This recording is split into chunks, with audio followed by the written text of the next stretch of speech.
হাস করে একটা শব্দ হলো। শব্দটা শুনে বুঝতে বাকি রইল না আমাদের, এই থাপ্পড়টা কারো মুখে মেরেছে। এবার কার মুখে থাপ্পড়টা পড়েছে আমরা একটু দেখি। এবার সামনে তাকিয়ে দেখি একটা ছেলে মুখে হাত দিয়ে দাঁড়িয়ে আছে। তার সামনে একটা মেয়ে দাঁড়িয়ে আছে। মেয়েটা অনেক সুন্দরী ও আধুনিক। কেননা সচরাচর মেয়েরা যা পারে, ওই মেয়েটা সে অনুযায়ী একটু বেশি আধুনিক। চলুন মেয়েটি কেন ছেলেটিকে থাপ্পড় মেরেছে তা দেখে আসি। তুমি আমাকে মারলে? ভাই, তোকে মারবো না তো কি করব? একটু আদর করলেই তো পারো। যত বড় মুখ নয় তত বড় কথা তোর। কি করে আসে? আমি তোমাকে ভালোবাসি। আয়নায় কখনো নিজের চেহারা দেখেছিস কখনো?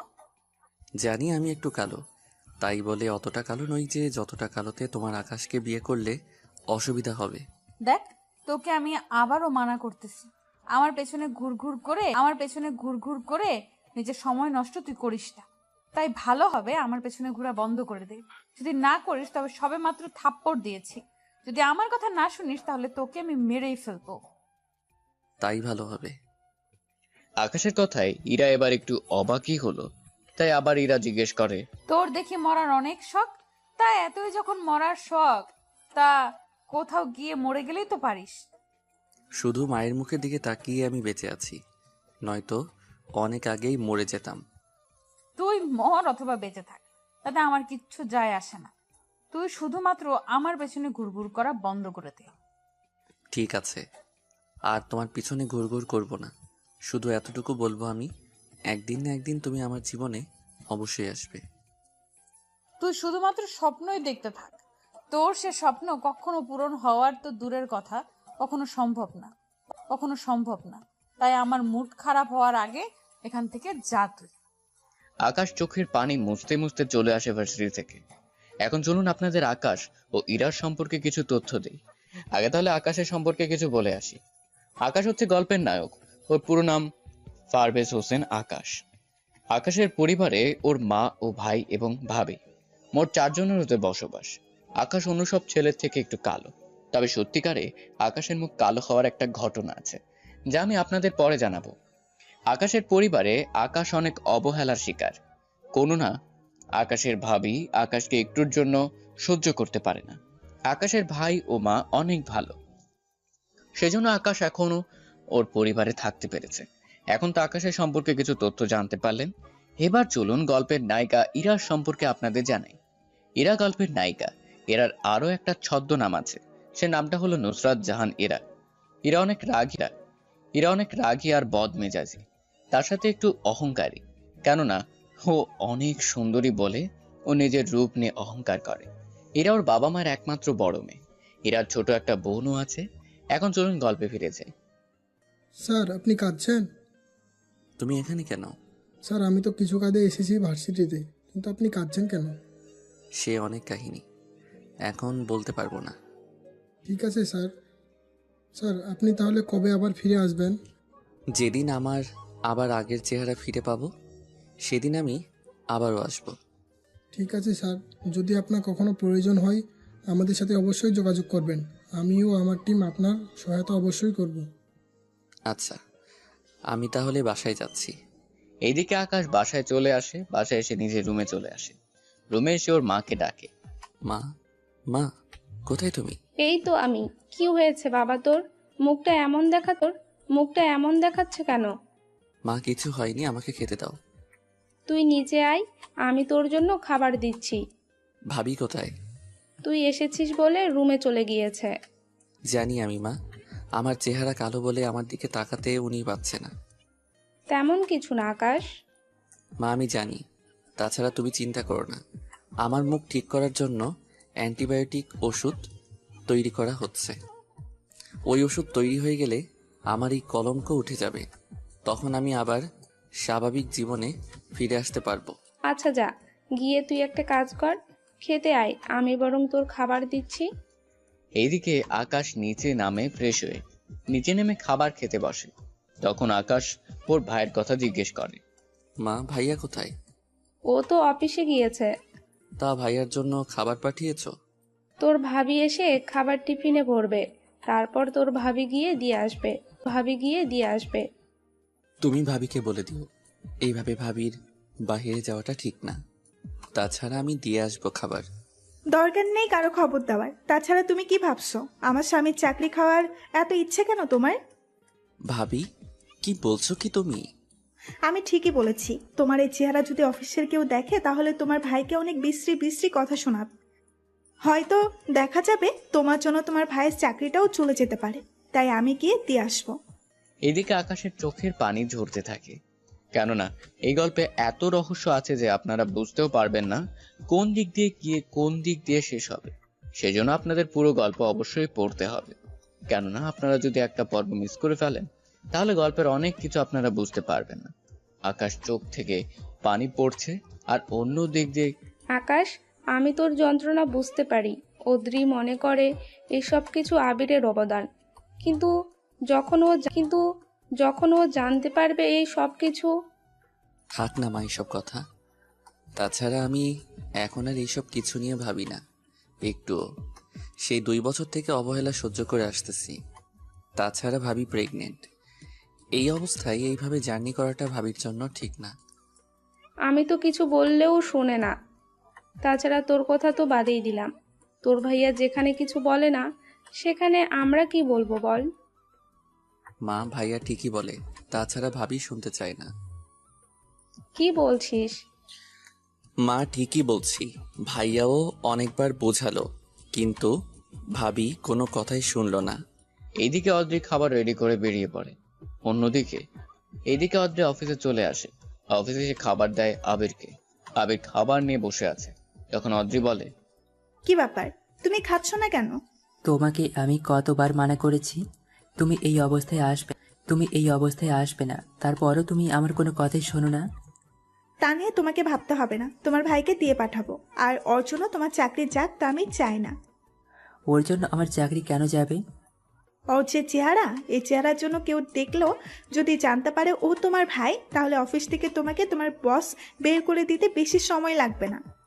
তোমাকে বুঝিয়ে লাভ নেই, তুমি যাও এখান থেকে। এইদিকে অদ্রি একটা ভেঙচি কেটে বেরিয়ে আসে। পথের মধ্যে অদ্রি বাড়ির জন্য কিছু বাজার করে নেয়। বাজার করে বাড়িতে এসে কিচেন রুমে যায়।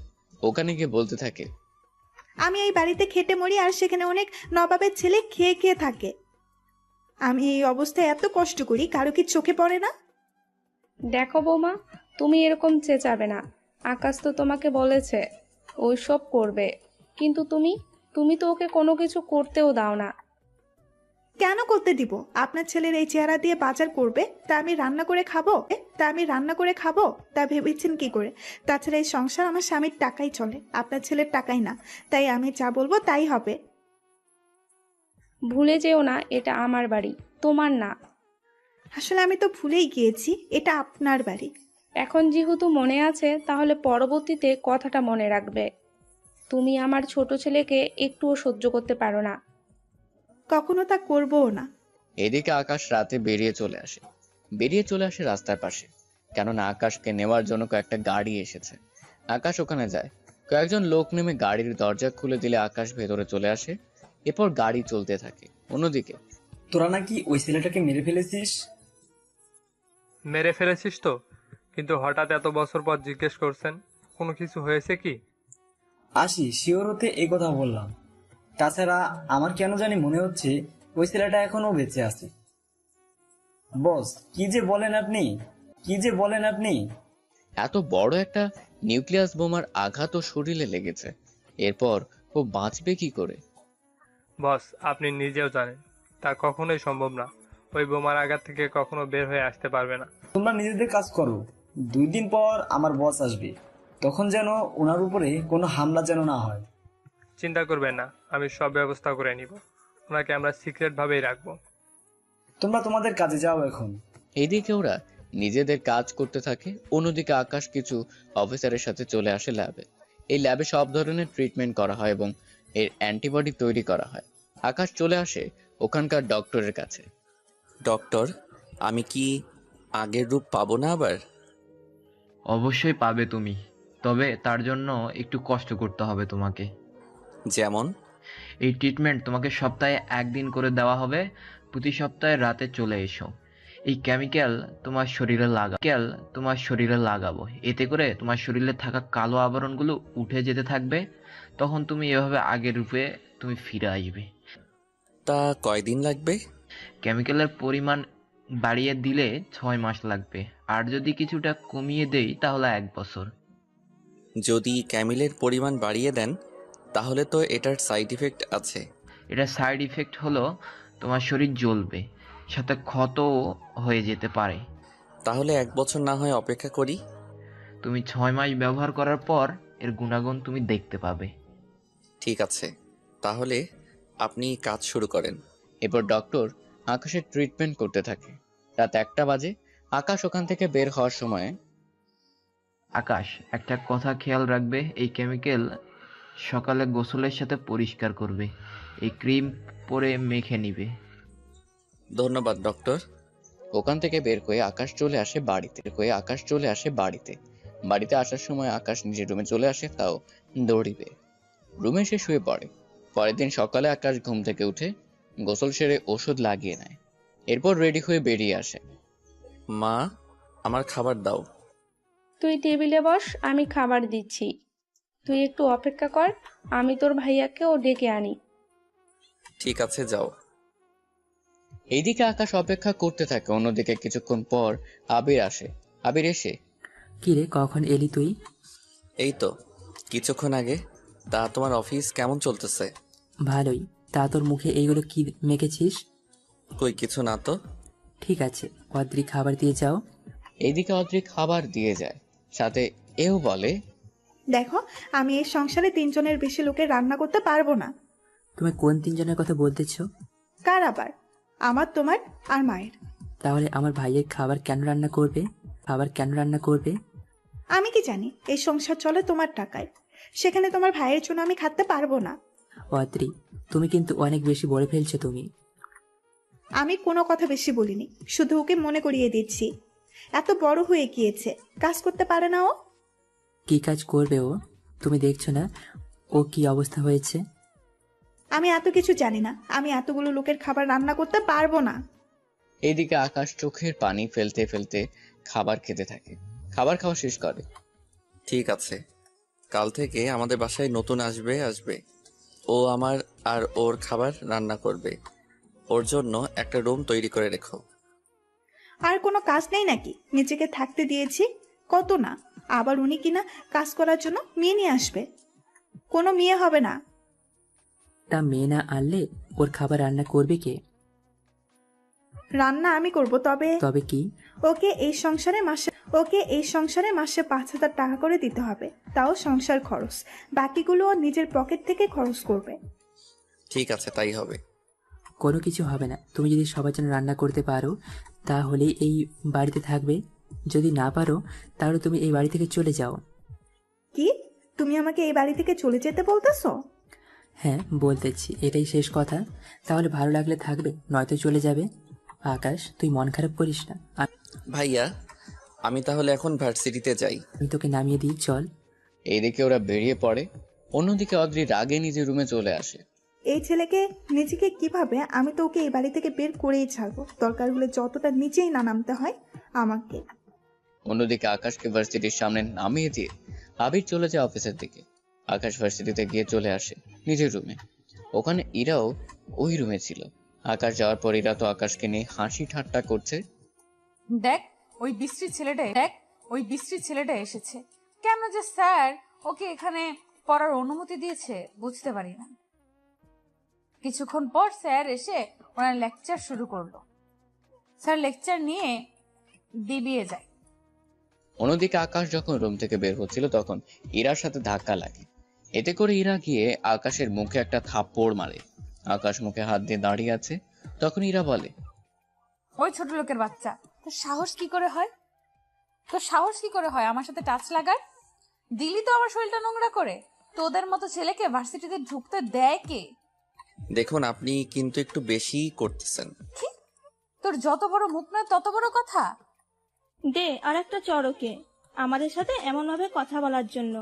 না রে, সবে মাত্র একটা দিলাম, আরেকটা না হয় তুই দে। আমি ওকে মেরে আমার হাত নোংরা করতে চাই না। ঠিক আছে, তাহলে আমি না হয় থাপ্পড় দিই। নদী আকাশের মুখে থাপ্পড় দিতে যাবে। আকাশ নদীর হাত ধরে ফেলে, উল্টো নদীকে একটা থাপ্পড় দেয়। এতে করে ইরা, নদী সহ ভার্সিটি থাকা বাকি সবাই অনেক অবাক হয়। এই তোর এত বড় সাহস, তুই আমাকে মেরেছিস? আমি তোকে ছাড়বো না আজকে। তোকে যদি আমি আজকে হসপিটালে না পৌঁছাতে পারি তাহলে আমার নামও নদী না। তোর ভাইকে কল দিয়ে আসতে বল। এখনই দিচ্ছি। তুই এখানে দাঁড়িয়ে থাক, তারপর দেখ তোর কি হাল করি। আমিও দেখি তুই আমার কি কি হাল করিস। শুধু 10 মিনিট অপেক্ষা কর, তারপর বুঝতে পারবি আমি কি জিনিস। এদিকে আকাশ বসে আছে, অন্যদিকে নদী কাককে যেন কল করেছে। কিছুক্ষণ পর দুইটা গাড়ি ভার্সিটিতে ঢুকে। ওই গাড়ি থেকে 12 জন লোক নামে। ওরা নেমে নদীর কাছে আসে। কি হয়েছে ম্যাডাম, আমাদের ডেকেছেন? তোমাদের সামনে যে ছেলেটা আছে ওকে এমন মার মারবে 2 মাস ও হসপিটাল থেকে বের না হতে পারে। ম্যাম, আপনি কোনো চিন্তা করবেন না, আপনি এখান থেকে যান, আমি ব্যাপারটা দেখতেছি। ইরা চল আমরা যাই, ওরা ওকে উচিত শিক্ষা দিবে। এদিকে ইরা ও নদী, ওরা দুজনে গাড়ি নিয়ে বেরিয়ে যায়। অন্যদিকে আকাশ এখনো বসে আছে, তার সাথে ওদের দিকে তাকিয়ে আছে। ওদের মধ্যে কয়েকজনকে আকাশ খুব ভালো করে চেনে, কেননা ওদেরকে আকাশ একবার অনেক মার মেরেছিল। ওদের মধ্যে আবার অনেকে মারাও গিয়েছিল। আবার যারা বেঁচে আছে তাদের মধ্যে অনেক এখন দাঁড়িয়ে আছে এখানে। আকাশ ভালো করে জানে ওদের কোন জায়গায় মারলে ওরা সবচেয়ে বেশি কষ্ট পাবে। তার সাথে হসপিটালে ওদের যেতে হবে। আকাশ বসা থেকে উঠে গিয়ে ওদের সামনে যায়। তোর সাহস দেখে তো আমি সত্যিই অবাক হচ্ছি। এখন ও তো সাহসে কিছু দেখলাম না। যেখানে আমাদের দেখলে সবাই ভয় পায়, সেখানে তুই আমার সামনে দাঁড়িয়ে আছিস, এই ভেবে আমি অবাক হচ্ছি। তা তোরা কি এইভাবে কথা বলতে থাকবি নাকি মারামারিও করবি? সত্যিই তোর সাহস আছে। এই, তোরা দাঁড়িয়ে আছিস কেন? মার ওকে। ওরা সবাই মিলে আকাশকে মারার জন্য আসে। আকাশ উল্টো ওদের সবাইকে মারতে থাকে। ওরা অনেকে মার খেয়ে মাটিতে শুয়ে আছে, কিছু লোক এখনো মার খাওয়া বাকি আছে। কি রে, থেমে গেলি কেন? তুই কে বলতো? তা জেনে কি করবি তুই? তোর মারার স্টাইল আমার থেকে পরিচিত লাগতেছে। তা শুধু কি কথাই বলতে থাকবি নাকি মারামারি করবি? লোকগুলো পালাতে যাবে, আকাশ ওদেরকে দৌড়ে দৌড়ে মারতে থাকে। ওরা মার খেয়ে পড়ে থাকে। কিছুক্ষণ পর ওরা সবাই মাটিতে শুয়ে আছে। অন্যদিকে একটা লোক আকাশের মাথায় বাড়ি দেয়। বাড়ি খেয়ে আকাশের মাথা থেকে রক্ত পড়তে শুরু করে। তবুও আকাশ থেমে থাকেনি, ওদের মারতে থাকে। ওরা মার খেয়ে পড়ে থাকে। এইদিকে আকাশও মাটিতে শুয়ে আছে। অন্যদিকে রবি তখন ভার্সিটিতে আসে। রবি আকাশকে দেখে দৌড়ে কাছে আসে। স্যার কি হয়েছে আপনার? আর এরা কারা? পরে জানাবো, আগে আমাকে হসপিটালে নিয়ে চলো। চলুন স্যার, এক্ষুনি নিয়ে যাচ্ছি। এদিকে আকাশকে হসপিটালে নিয়ে যায়। রবি হসপিটালে নিয়ে যাওয়ার পর রবি আকাশের ভাইকে কল দেয়। এদিকে ডক্টর জানায় ওনাকে এখনই অপারেশন করাতে হবে। তা করুন, সমস্যা কি? আগে টাকা জমা করুন, তারপর অপারেশন শুরু করব। এই তোরা ডক্টর না কোসাই? রোগীকে যেখানে সুস্থ করবি তা না করে তুই টাকা ছাড়া অপারেশন করবি না? যদি ওর কিছু হয় তাহলে তোকে আমি বাঁচতে দিব না। আপনি বন্দুক নিচে নামান, আমি এখনই অপারেশন করতেছি। মনে রাখবেন, ওনার যদি কিছু হয় তাহলে তো আপনি মারা যাবেন, তার সাথে আপনার পরিবারও। এদিকে ডক্টর একদিক দিয়ে আকাশের অপারেশন করছে, অন্যদিক দিয়ে একজন নার্স পুলিশকে কল দেয়। কিছুক্ষণ পর পুলিশও আসে, তার সাথে অপারেশনও শেষ হয়ে যায়। অপারেশন শেষ হওয়ার পর অপারেশন সাকসেস। রবি ডক্টরের সাথে কথা বলছে। অন্যদিকে আবির হসপিটালে চলে আসে। আবিরের পিছনে পিছনে পুলিশও ওখানে চলে আসে। পুলিশ এসেই রবির হাতে হাত কড়া পরিয়ে দেয়। এতে রবি তো অবাক হয়, সাথে আবিরও। কি ব্যাপার রবি স্যার, আপনি ওকে অ্যারেস্ট কেন করেছেন? ওনার কাছে বন্দুক আছে, তাছাড়া ইনি ডক্টরকে মারার হুমকিও দিয়েছে। কিন্তু কেন দিয়েছে তা তো জিজ্ঞেস করবেন। দেখুন, ওনার কাছে বন্দুক আছে, তাই আমরা ওনাকে অ্যারেস্ট করব। কিন্তু উনি কে? ওনাকে তো চিনলাম না। আমি আপনার ভাইকে হসপিটালে নিয়ে আসছি, কিন্তু ডক্টর টাকা না পেলে চিকিৎসা করবে না, তাই আমি বাধ্য হয়ে ওনাকে হুমকি দিয়েছি। ডক্টর দেখুন, আপনাদের কাজ হচ্ছে মানুষকে বাঁচানো। টাকার জন্য কাউকে মৃত্যুর মুখে ফেলে দিতে আপনারা পারেন না, তাই আগে চিকিৎসা করবেন, তারপর বাকিটা দেখা যাবে। কিন্তু মিস্টার রবি, আমাদের কিছু করার নেই। আপনার কাছে বন্দুক পাওয়া গিয়েছে, তাই আপনাকে আমরা নিয়ে যাচ্ছি। আমার ভাইয়ের জন্য আপনার এত বড় ক্ষতি হয়ে গেল। চিন্তা করবেন না, আমি পুলিশ স্টেশনে যাব আর চলে আসব। কিন্তু কি করে আসবে? তাছাড়া তুমি কে? তোমাকে তো চিনলাম না। আকাশ স্যার আমাকে চিনে। আমি তাহলে যাচ্ছি, শুধুমাত্র যাবো আর আসবো, তাছাড়া কল দিলে তো এখান থেকে যেতেই হবে না। আসলে আপনার পরিচয় কি? রবি পকেট থেকে একটা কার্ড বের করে পুলিশ অফিসারকে দেখায়। উনি কার্ড দেখে রবিকে স্যালুট করে। সরি স্যার, আমাদের ক্ষমা করে দিন, আমরা চলে যাচ্ছি। ঠিক আছে যান। তাছাড়া আপনারা আপনাদের দায়িত্ব পালন করেছেন, এবার আপনারা আসতে পারেন। পুলিশ চলে যায়। অন্যদিকে আকাশ চলে যায়। অন্যদিকে ওরা অপেক্ষা করতে থাকে। রাতের বেলায় আকাশের জ্ঞান ফেরে। আকাশ তাকিয়ে দেখে আবির ও রবি পাশে বসে আছে। আকাশের জ্ঞান ফিরতেই উঠতে হবে না, মাকে আমি এখনো বলিনি। তাছাড়া মা জানলে আরো বেশি চিন্তা করতে থাকবে। তাছাড়া তোকে আমি কালকেই নিয়ে যাব। রবি চলে যাওয়ার পরের দিন আবির আকাশকে নিয়ে বাসায় আসে। বাসায় আসতেই আকাশের মা এসে জড়িয়ে ধরে। কি হয়েছে তোর? এসব কি করে হলো? তেমন কিছু না, ঠিক হয়ে যাবে। বাইরে মারামারি করে যখন বাড়িতে আসা হচ্ছে, একে তো আমি খেটে মরি, তার উপরে এই আরেকটা ঝামেলা। কোন দুঃখে যে তোমাকে বিয়ে করে এই বাড়িতে এলাম আমি। আকাশ কোনো কথা বলেনি, কারণ এই কথাগুলো শুনতে শুনতে আকাশের অভ্যেস হয়ে গিয়েছে। আকাশ নিজের রুমে যাবে, আবির আকাশের হাত ধরে নিয়ে যেতে থাকে। আকাশ ভালো করে জানে এখন যদি আবার আবির কিছু বলে তাহলে ওর ভাবি এখানে সমস্যা সৃষ্টি করবে। তাই জন্য আকাশের আবির চুপ করে আছে। রুমে নিয়ে গিয়ে আকাশকে বসিয়ে দেয়। তুই এখানে থাক, আমি আসতেছি। কোথায় যাবে ভাইয়া? তোর জন্য খাবার আনতে। তাছাড়া তুই কিছু খেতেও পারিসনি। আবির নিচে যায়। অন্যদিকে আবির খাবার নিয়ে আসে। খাবার নিয়ে গিয়ে আকাশকে খাইয়ে দেয়, সাথে ওষুধও। খাবার শেষে আকাশ ঘুমিয়ে পড়ে। পরের দিন সকালে আকাশ ঘুম থেকে উঠে দেখতে পায় আবির মন খারাপ করে বসে আছে। তাই আকাশ জিজ্ঞেস করে, ভাইয়া কি হয়েছে? তোর ভাবি ছোট বোন আসবে। এটা তো ভালো কথা, কিন্তু এতে সমস্যা কোথায়? ও এখানে 1 মাসের মতো থাকবে। তা তো বুঝতে পারলাম। এরপরে কি হয়েছে তা বলো আমাকে। তোর ভাবি তোকে ওই 1 মাসের জন্য বাড়ি থেকে বের করে দিতে চাইছে। আমি থাকলে সমস্যা কোথায়? তোর এই অবস্থা নাকি ওর বোন দেখতে পারবে না, তাই তোর ভাবি চায় ওর বোন এখানে থাকবে ততদিন তোকে বাড়িতে রাখবে না। এই ব্যাপার? তাতে এত চিন্তার কিসের? আমি না হয় 1 মাস অন্য কোথাও গিয়ে থাকবো। মাথা খারাপ নাকি তোর? এই অবস্থায় তুই এইগুলো কি বলছিস? এইগুলো ঠিকই তো বলছি, আমি চাই না এখানে কোনো অশান্তি হোক। তুই কোথাও যাবি না, যা হওয়ার পরে দেখা যাবে। কিন্তু ভাইয়া, এতে তো আমারই সমস্যা হবে। কি সমস্যা হবে? আমি এখানে থাকলে ভাবির বোন যদি আমার নামে উল্টাপাল্টা কোনো দোষ চাপিয়ে দেয়, তখন তো তোমরা সবাই আমাকে খারাপ ভাবতে থাকবে। ওই রকম কিছু হলে তখন দেখা যাবে। তাছাড়া আমি জানি আমার ভাই ওইরকম কোনো কিছু করতেই পারে না। তাছাড়া যা হওয়ার তখন দেখা যাবে। আমি অফিসে যাচ্ছি, তোর ভাবির বোন 1-2 দিনের ভিতরে চলে আসবে। তুই একটু সাবধানে থাকিস। ঠিক আছে ভাইয়া, তাই হবে। আবির অফিসে চলে যায়। আকাশ অনেক ভোর হচ্ছিল, তাই বসে বসে টিভি দেখছিল। তখন অদ্রি রুমে আসে। এই, তোর ভাই তোকে কিছু বলেছে কি? বলেছে। তাহলে বিকেলেই বের হয়ে যাবি। কেন বের হব? কেন বের হবি মানে? আবিরকে তোকে বলেনি আমার ছোট বোন আসবে? ভাইয়া তো বলেছে। তাহলে বের কেন হবি না? আমার মাথায় এই অবস্থা, তারপর কখন কি হয়ে যায় তাই তো বলতে পারছি না আমি। যাই হয়ে যাক না কেন, মোড়ে তো আর যাবি না, তাই বিকেলেই বের হয়ে যাবি। এটা আমার বাবার বাড়ি।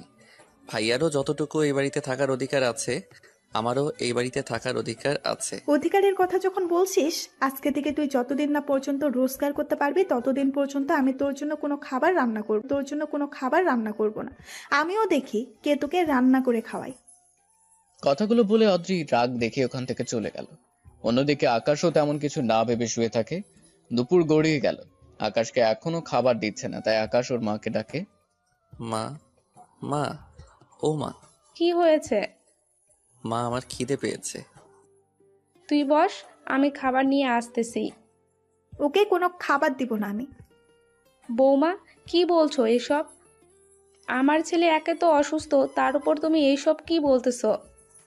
আমি ঠিকই বলেছি। আপনার ছেলে যতদিন না পর্যন্ত সংসারে টাকা না দিবে ততদিন পর্যন্ত আমি ওর জন্য কোনো খাবার রান্না করতে পারবো না, এটাই আমার শেষ কথা। এই সংসারে তো আমিও টাকা দিই না, তাহলে আমাকে কেন খেতে দিচ্ছ? এটা আপনার বাড়ি, তাই সেই হিসাবে আপনাকে খেতে দিচ্ছি, নয়তো কত আগে আমি বের করে দিতাম। দেখুন, আমি পারবো না। আমার স্বামী রাত দিন খেটে মরে, আর সেখানে আপনার এই ছেলেকে আমি খাওয়াতে পারবো না। তাই আপনি আপনার ছেলেকে বলে দিবেন যদি সংসারে টাকা না দিতে পারে আমি ওর জন্য খাবার রান্না করতে পারবো না। অদ্রি চলে যায়। অদ্রি যাওয়ার পর আকাশের মাও চলে আসে। এরপর আকাশ কল দেয় রবিকে। রবি কল ধরে আকাশ রবিকে বলতে থাকে। রবির সাথে কথা বলা 30 মিনিট পর রবি আকাশের বাড়ির দরজার সামনে এসে দরজায় টোকা দেয়। অদ্রি এসে দরজা খুলে দিয়ে যায়। কাকে চাই? আকাশ, স্যারের কাছে যাব। তা ওনার রুম কোনটা? ওই ভিখারির বাচ্চা আবার সার হলো কবে থেকে?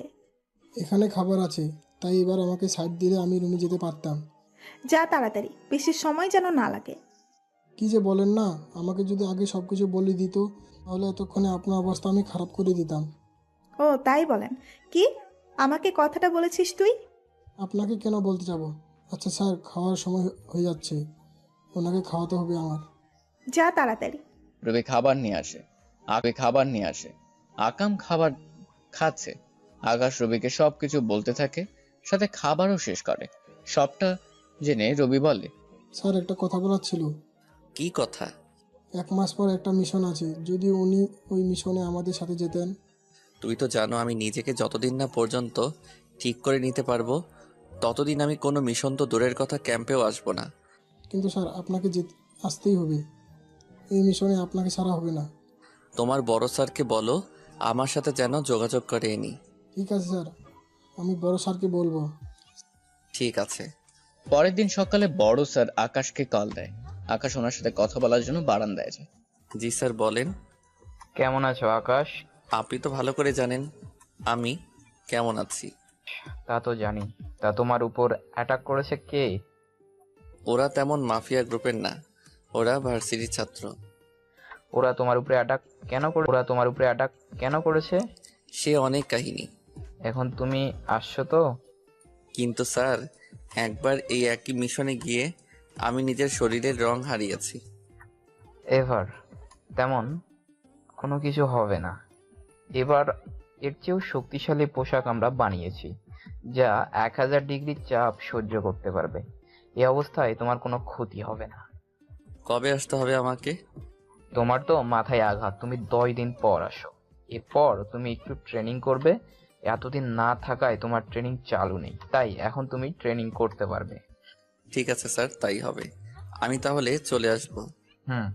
তুমি তাহলে চলে আসো। তোমাকে তবে এই দেশে না, আমেরিকায় গিয়ে মিশন করতে হবে। অন্য দেশে গিয়ে মিশন কি করে?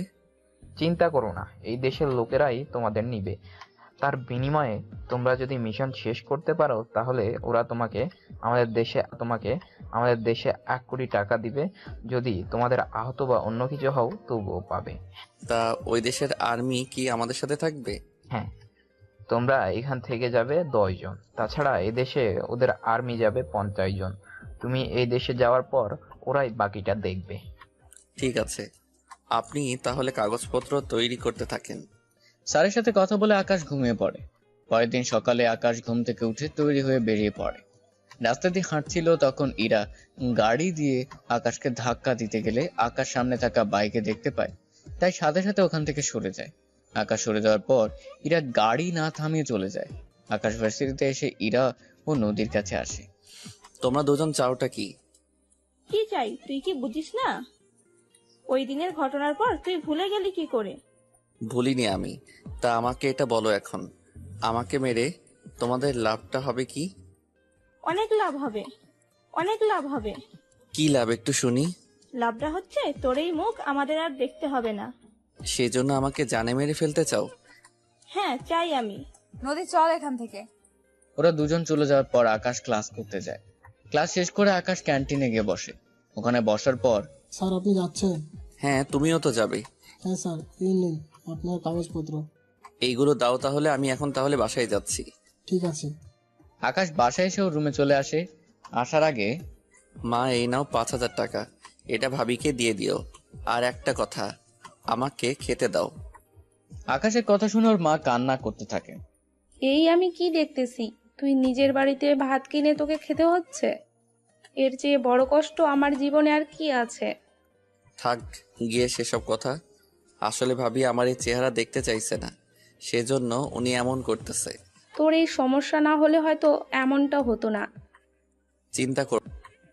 চিন্তা করো না, খুব তাড়াতাড়ি আমি আগের রূপে ফিরে আসবো। তাই যেন হয়। এখন তুই রুমে যা, আমি না হয় তোর জন্য খাবার বাড়তেছি। আচ্ছা আমি যাই তাহলে। আকাশ রুমে চলে আসে। রুমে এসে ওর টাওয়াল নিয়ে ওয়াশরুমের দরজা খুলে ভেতরে তাকিয়ে দেখে একটা মেয়ে গোসল করতে।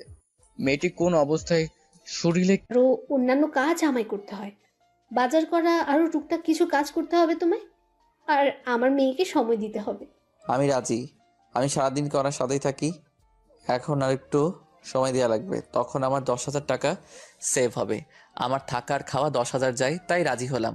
কবে আসবা তুমি? কয়েকদিন যাক, তারপর। ওকে। তোরা বসে গল্প কর, আমি খিচুড়ি রান্না করছি। ওকে আম্মু, তার আগে আমাদের 2 মগ কফি বানিয়ে দাও। আচ্ছা দিচ্ছি। আন্টি রান্নাঘরে গেল আর কণা আমায় ওর বেডরুমে নিয়ে গেল। আমি ওর বেডরুমে গিয়ে, কণা এগুলো কি? দেয়ালে লাগানো আমার ছবি দেখিয়ে। ওই ছেলেটাকে ভালোবাসতাম। ওটা তো আমার ফটো, আর তোমার সাথে তো পমার ব্রেকআপ হয়ে গেছে, তাহলে এই ফটোগুলো রাখছো কেন? সেই ছেলেটাকে যে এখনো পাগলের মতো ভালোবাসি। তোমার ঢং। বলি চেয়ার টেনে নিয়ে ফটোগুলো ছেঁড়ার জন্য হাত বাড়ালাম। যদি একটা ফটো ছিল, তোমার অবস্থা খারাপ আছে। প্লিজ এমন পাগলামো করো না। তোমার আম্মু জানতে পারলে ঝামেলা হয়ে যাবে। আম্মু সব জানে।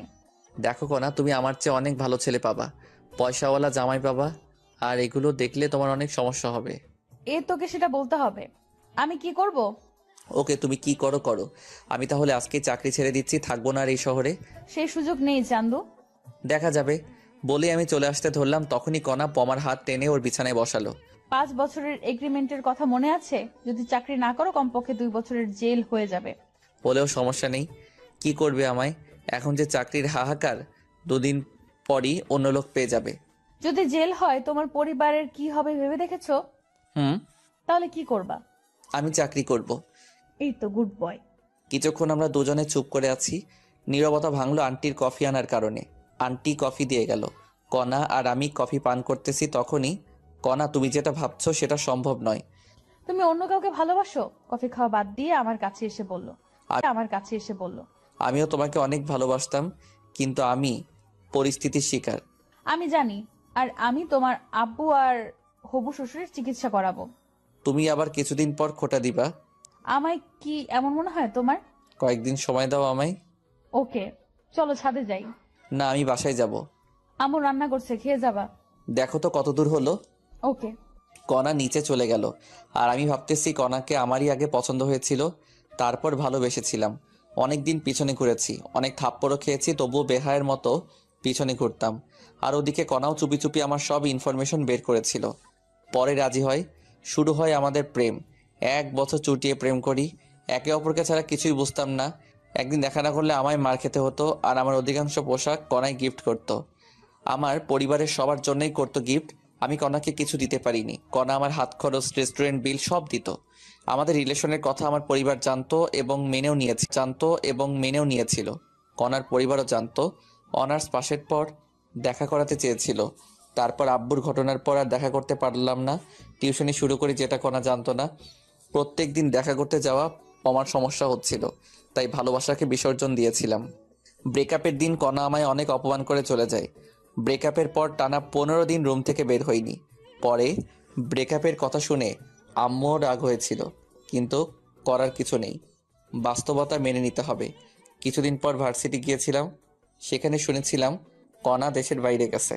আফসোস হয়েছিল, কিন্তু মেনে নিয়েছিলাম। আমি কখনো ভাবিনি ওর সাথে আমার দেখা হবে। বিধাতা দেখা করিয়েই দিল। প্রথম দিন অফিসে ওকে দেখেই জড়িয়ে ধরতে ইচ্ছে করছিল, কিন্তু আমি আর আগের সে ছেলেটা নেই। নিজেকে বদলিয়ে নিয়েছি। এসব ভাবতেছি আর চোখের কোণে পানি এসে গেছে। তাড়াতাড়ি চোখের পানি মুছলাম। স্বাভাবিক হওয়ার জন্য ফোন টিপতে লাগলাম। কণা আসলো, এসে ফ্রেশ হতে বলল। আমি ফ্রেশ হয়ে খিচুড়ি খেয়ে নিলাম। অনেক সুন্দর হয়েছিল খিচুড়ি, পেট ভরে খেলাম। কণা আবার রাতের জন্য বাটি ভর্তি করে খিচুড়ি দিল জোর করে। আমি সন্ধ্যার সময় ওদের বাসা থেকে রওনা দিলাম। বাসায় আসতে 20 মিনিট লাগলো। বাসায় এসে দেখি ছাত্র বসে আছে মাসের বেতন দেবার জন্য। ছাত্ররা চলে গেল, ওদের ভালো করে পড়াশোনা করতে বললাম। ছাত্ররা চলে গেলে আম্মুর কাছে কল দিলাম। হ্যালো আম্মু, কেমন আছেন? কি আর ভালো বাবা, তোর আব্বুর চিন্তায় আমি আরো শেষ। তোর আব্বুর ওষুধ শেষ হয়েছে 2 দিন আগে। কল দিতে পারেন নাই, ওষুধ শেষ হওয়ার আগে কল দিবেন। আমি ভাবলাম তোর কাছে টাকা নেই তাই দেইনি। আমি টাকা পাঠিয়ে দিচ্ছি। আচ্ছা দে। তুই বাসায় কবে আসবি বাবা? কিছুদিন যাক। আচ্ছা আর সাবধানে থাকিস। আর তোর আব্বুর অপারেশন করার কথা মাথায় আনিস না, কারণ অত টাকা ম্যানেজ করতে তুই নিজেকে শেষ করে দিস না আবার। চুপ করো তো। আচ্ছা রেখে দে। আচ্ছা। ফোন রেখে দিয়ে ঘুমিয়ে পড়লাম। পরের দিন আবার অফিসে গেলাম, দেখলাম কণা এখনো আসেনি। আমি আমার কেবিনে বসলাম আর কালকের বাকি কাজ করতে লাগলাম। কিছুক্ষণ পর কণা আসলো, এসেই ওর কেবিনে না গিয়ে আমার কেবিনে আসলো। কি করো? কালকের বাকি কাজ করতেছি। সাবাস, দাঁড়াও, তোমায় আরো কাজ দিচ্ছি। আচ্ছা দাও। কণা এসে আমায় একটা লিস্ট দিল। এটা কি? মাসের শুরু এখন। এতদিন আয়ের হিসাব করে ফাইল বানিয়েছো, এখন কর্মচারীদের বেতনের ফাইল বানাও, ভুল যেন না হয়। ওকে। আমি কি এখানে থাকবো? না, তুমি তোমার রুমে যাও, কেউ দেখলে অন্য কিছু ভাববে। ওরে আমার লজ্জাবতী। কণা চলে গেল। আমি আবার কাজে মনোযোগ দিলাম। কিছুক্ষণ পর আমি ওয়াশরুমে গেলাম। সেখান থেকে আসার পথে একটা মেয়ের সাথে ধাক্কা খেলাম। সরি। ব্যাপার না, আপনি কি নতুন নাকি? 2 দিন হলো জয়েন করেছি। নাম কি আপনার? আমি ফারুক। আমি নীলা, জগন্নাথ থেকে 2 বছর আগে মাস্টার্স শেষ করেছি। আমি ঢাকা থেকে অনার্স করেছি আর মাস্টার্স চলতেছে। তুমি আমার জুনিয়র, আমায় আপু বলে ডাকবা, আর কোনো সমস্যা হলে আমার কেবিনে আসবা। ওকে। নীল আপুও চলে গেল আর আমি আমার কেবিনে আসলাম। কেবিনে আসা মাত্র কণা ফোন দিয়ে ওর কেবিনে যেতে বলল। আমি কণার কেবিনে গেলাম। তখন নীলা আপুর সাথে কি কথা বললা? তুমি দেখলা কেমন করে? সিসিটিভিতে। মিথ্যা বলবা না। এমনি পরিচিত হলাম। কোনো মেয়ের সাথে কথা বলবা না। আমার নীল আপুকে পছন্দ হয়েছে। কি বললি? আরেকবার বলতো। আরে না, এমনি বললাম। ভালো তো। বলে চেয়ার থেকে উঠে দরজা লাগিয়ে আমার কাছে এসে টেবিলের উপর বসলো। এই কি করো? আমায় কিস করো। পাগল নাকি তুমি? কি বলছো এসব? কিস করবা না তাই না? কণা আমায় আকস্মিক লিপকিস শুরু করে দিল। জীবনের প্রথম এমন ফিলিংস হলো আমার। আর আমি নিজেকে ধরে রাখতে না পেরে রেসপন্স শুরু করলাম। আমি তো শুধু মধু খাচ্ছি। হঠাৎ কণা আমায় ধাক্কা দিয়ে সরিয়ে দিয়ে নিজের চেয়ারে গিয়ে বসলো। আমি তখন বুঝতে পারলাম এতক্ষণ কি করলাম। আমি তো অনেক লজ্জা পেয়েছি। লজ্জায় মাথা নিচু করে বসে আছি। কেমন লাগলো মহারাজ? চুপ করো। ভার্জিন ছেলেটাকে এইভাবে ধর্ষণ করলা? ওলে বাবালে, আমার ছোট খোকা। আরেকবার দিবাই মিষ্টি। তবে রে। আমার দিকে তেড়ে আসলো আর আমি দরজার কাছে দৌড়ে গিয়ে দেখি দরজা বন্ধ। মিষ্টি আর আমার লাগবে না, আমি আমার কেবিনে যাব। আমি তোমায় কিস করব না তো কে করবে? কণা আর আমি সামনাসামনি দাঁড়িয়ে আছি, পরস্পর সমান্তরাল। আর কণা আমার গলা জড়িয়ে ধরে কথাটা বলল, তুমি তো আমার জীবন। বলেই কণার কোমর জড়িয়ে ধরলাম। এই কি করো? এটা অফিস, ছেড়ে দাও। শুরু করেছে কে? অনেক হয়েছে রোমান্টিকতা, এখন নিজের কেবিনে যাও। আচ্ছা। আমি আমার কেবিনে যাওয়ার জন্য পা বাড়িয়েছি, তখনই দাঁড়াও। আবার কি? কেবিনে গিয়ে ভদ্র ছেলের মতো কাজ করবা, কোথাও তাকাবা না। আমার কাছে এসে আমার কপালে চুমু দিয়ে কণা রুমের দরজা খুলে দিল আর আমি বেরিয়ে আমার কেবিনে গেলাম। কেবিনে গিয়ে আবার কাজ করতে লাগলাম। অনেক গুরুত্বপূর্ণ লিস্ট তৈরি করতে লাগলাম। অল্প একটু ভুল হলেই অনেক টাকার গড়বড় পেকে যাবে। ওই একটা লিস্ট তৈরি করতেই কখন জানি লাঞ্চের সময় হয়ে গেছে। বলতেই পারলাম না। কণা আমার কেবিনে আসলো। মহারাজ, লাঞ্চ করবেন না? গুরুত্বপূর্ণ কাজ করতেছি, ক্যান্টিনে খেয়ে নিব। আজ তোমার সাথে যেতে পারবো না। তুমি কাজ করো, আমি তোমার জন্য খাবার নিয়ে আসবো। বাইরে যাবা না। আচ্ছা। আরেকটা লিস্ট তৈরি করতেছি। আচ্ছা। কণা চলে গেল। মোবাইলে দেখলাম 1:25 বাজে। আবার কাজে মন দিলাম। আরও একটা লিস্ট তৈরি শেষ করলাম। সকাল থেকে 2টা কমপ্লিট করেছি আর তৃতীয়টায় গিয়ে মাথা কাজ করতেছে না, তাই বসে ফোন টিপতেছি আর কণার জন্য অপেক্ষা করতেছি। অপেক্ষার প্রহর শেষ করে মহারানী হাজির। আমার কেবিনে আসো। ওকে। কণার নিজের কেবিনে গেল আর আমি ফ্রেশ হয়ে আসলাম। কণার কেবিনে গিয়ে দেখি কণা প্লেটে খাবার তৈরি করে রাখছে। আমি ভিতরে গেলাম আর ওর সামনে গিয়ে বসলাম। তুলে খাওয়াও। লজ্জা করে আমার। দরজা লক করে দাও। লাগবে না। তুলে খাওয়াও তো। আমার কিন্তু রাগ হচ্ছে। কণা আমায় তুলে খাওয়াচ্ছে আর আমি এটাও জানি কণা বাসায় খাইনি, তাই ওকে আমি তুলে খাওয়ালাম। একই প্লেটে দুজন খাচ্ছি। তালি শব্দের পিছনে তাকিয়ে আমি ভয়ে চুপসে গেলাম। বাহ মামা বাহ, অনেক দূর গিয়েছি, অথচ ট্রিট পেলাম না। মামা মানে লিপি আপু, আপনি কনাকে চেনেন নাকি? সেদিন তো সাধারণ এমপ্লয়ির মতো ব্যবহার করলেন। তুমি চলে যাওয়ার পর লিপি আমার বেস্ট ফ্রেন্ড ছিল। তোমার আমার সব কথা লিপি জানে। শালি দিলা তো রোমান্টিক মনটা নষ্ট করে। দুলাভাই, দুলাভাই, আমায় তুলে খাওয়াবেন না? আসো। খবরদার। দুলাভাই লাগবে না, কণা আমার ভাগেরটা কই? দরজা লক করে দিয়ে এসে বস, তোর জন্যই এনেছি। সত্যি? দে তো মামা। তারপর কনা লিপিকেও খাবার দিল, লিপি খাচ্ছে। হ্যাঁ করো। পেট ভরে গেছে। মিথ্যা বলতে পারো না, বলো কেন? লিপি থাকলেও সমস্যা নেই, ওর একটু চলুক। আচ্ছা দাও। তারপর আমরা একে অপরকে খাইয়ে দিয়ে খাওয়া শেষ করলাম। খাওয়া শেষে কণা সব গুছিয়ে রাখলো, সাথে লিপি সহযোগিতা করলো। আমরা তিনজনই গল্প করতে লাগলাম। তখনই আমার ফোনে কল আসলো। কল ধরে যা শুনলাম তা শুনে অজ্ঞান হয়ে গেলাম। তারপর আমার ফোনে কল আসলো, পকেট থেকে ফোন বের করে দেখি আম্মু কল দিয়েছে। কণা আর লিপিকে চুপ থাকতে বলে আমি আম্মুর কল ধরলাম। কোথায় তুই বাবা? অফিসে আছি আম্মু। কেন, কোনো সমস্যা হয়েছে কি? বাবা, তোর আব্বু দুদিন ঔষধ না খাওয়ায় আজ মারাত্মক অসুস্থ। খুব তাড়াতাড়ি হাসপাতালে নিয়ে যাও। আমরা এখন গাইবান্ধার SKS হাসপাতালে আছি। ওরা বললো তোর আব্বুর অবস্থা খারাপের দিকে। কি বললো ডাক্তার? 1 মাসের ভেতর অপারেশন না করালে তোর আব্বুকে বাঁচানো যাবে না। আব্বুর কিছুই হবে না, আমি আছি তো। তুই কাল বাসায় আয়। আচ্ছা রাখি। ফোন কেটে দিয়ে সোফায় বসলাম। কণা আর লিপিকে জিজ্ঞেস করলো, তা শুনতেই পারলাম না। আমার কাছে 1 টাকাও ক্যাশ নেই, অথচ আজকের মধ্যে 20 লাখ টাকা লাগবে। কোথায় পাবো আমি এত টাকা? মাথায় শুধু টাকার চিন্তা আর মুখেও টাকা আর টাকা। টেনশনে আমার মাথা ধরে আসলো। তারপর আমি জ্ঞান হারিয়ে ফেলি। তারপর কি হয়েছে আমার মনে নেই। যখন আমি স্বাভাবিক অবস্থায় আসি তখন আমি দেখলাম আমি হাসপাতালে। আমার মাথার কাছে কণা বসা, সামনের বেঞ্চে লিপি আর আন্টি বসে আছে। আমি এখানে কেমনে আসলাম? তোমার ফোন আসার পর তুমি অজ্ঞান হয়ে গেছো। তারপর আমি আর লিপি অফিসের সবার সহযোগিতায় হসপিটালে নিয়ে আসলাম। 1 ঘন্টা পর জ্ঞান ফিরলো। আচ্ছা বলো তো কি হয়েছিল যার কারণে অতিরিক্ত টেনশন করেছো? আমার আব্বু 2 দিন ওষুধ খাইনি, আজ নাকি মারাত্মক অসুস্থ, হাসপাতালে আছে। বলো কি, কখন হয়েছে? আমাকে তো বলতে পারতা। প্লিজ তুমি যে করে হোক 20 লাখ টাকা ম্যানেজ করে দাও। তুমি যা বলবে আমি তাই করব। আব্বুর কথা মনে হওয়া মাত্র কণার পা ধরে কথাটা বললাম। টাকা দিয়ে কি করবা? আব্বুর অপারেশন 1 মাসের মধ্যে না করলে বাঁচাতে পারবো না, প্লিজ ব্যবস্থা করো। তোমার আব্বু এখন কোথায় আছে? গাইবান্ধার একটা প্রাইভেট হাসপাতালে। তুমি এখনই অ্যাম্বুলেন্সে করে আমার শ্বশুর শাশুড়ি আর ননদকে ঢাকায় আসতে বলো। আমি টাকা রেডি করতেছি, আর আমার শর্তগুলো পরে শুনবা। আচ্ছা। কণা আর আন্টি কথা বলতেছে আর আমি চাচাতো ভাইকে কল দিলাম, সব ব্যবস্থা করে দিতে বললাম। আর ওদিকে আম্মু, আমার অ্যাকাউন্টে মাত্র 13 লাখ টাকা আছে। মামুনি, তুই তো জানিসই আমার অ্যাকাউন্টে 5 লাখ টাকা আছে। আরো লাগবে, কমপক্ষে 22 লাখ টাকা লাগবে মোট খরচ সহ। দেখো আমার অ্যাকাউন্টে 2 লাখ আছে। আমি আব্বুকে কল দিয়ে এখনই 5 লাখ টাকা নিয়ে আসতে বলি। যদি থাকে এখনই বলো। ওকে। লিপি ওর আব্বুকে কল দিয়ে সব খুলে বলল। ওর আব্বুর ক্যাশ টাকা ছিল কিছু, আর বাকি টাকা ব্যাংক থেকে তুলে সন্ধ্যার দিকে নিয়ে আসবে বলল। তারপর কণা আমার কাছে এসে, চিন্তা করো না, টাকা ম্যানেজ করেছি।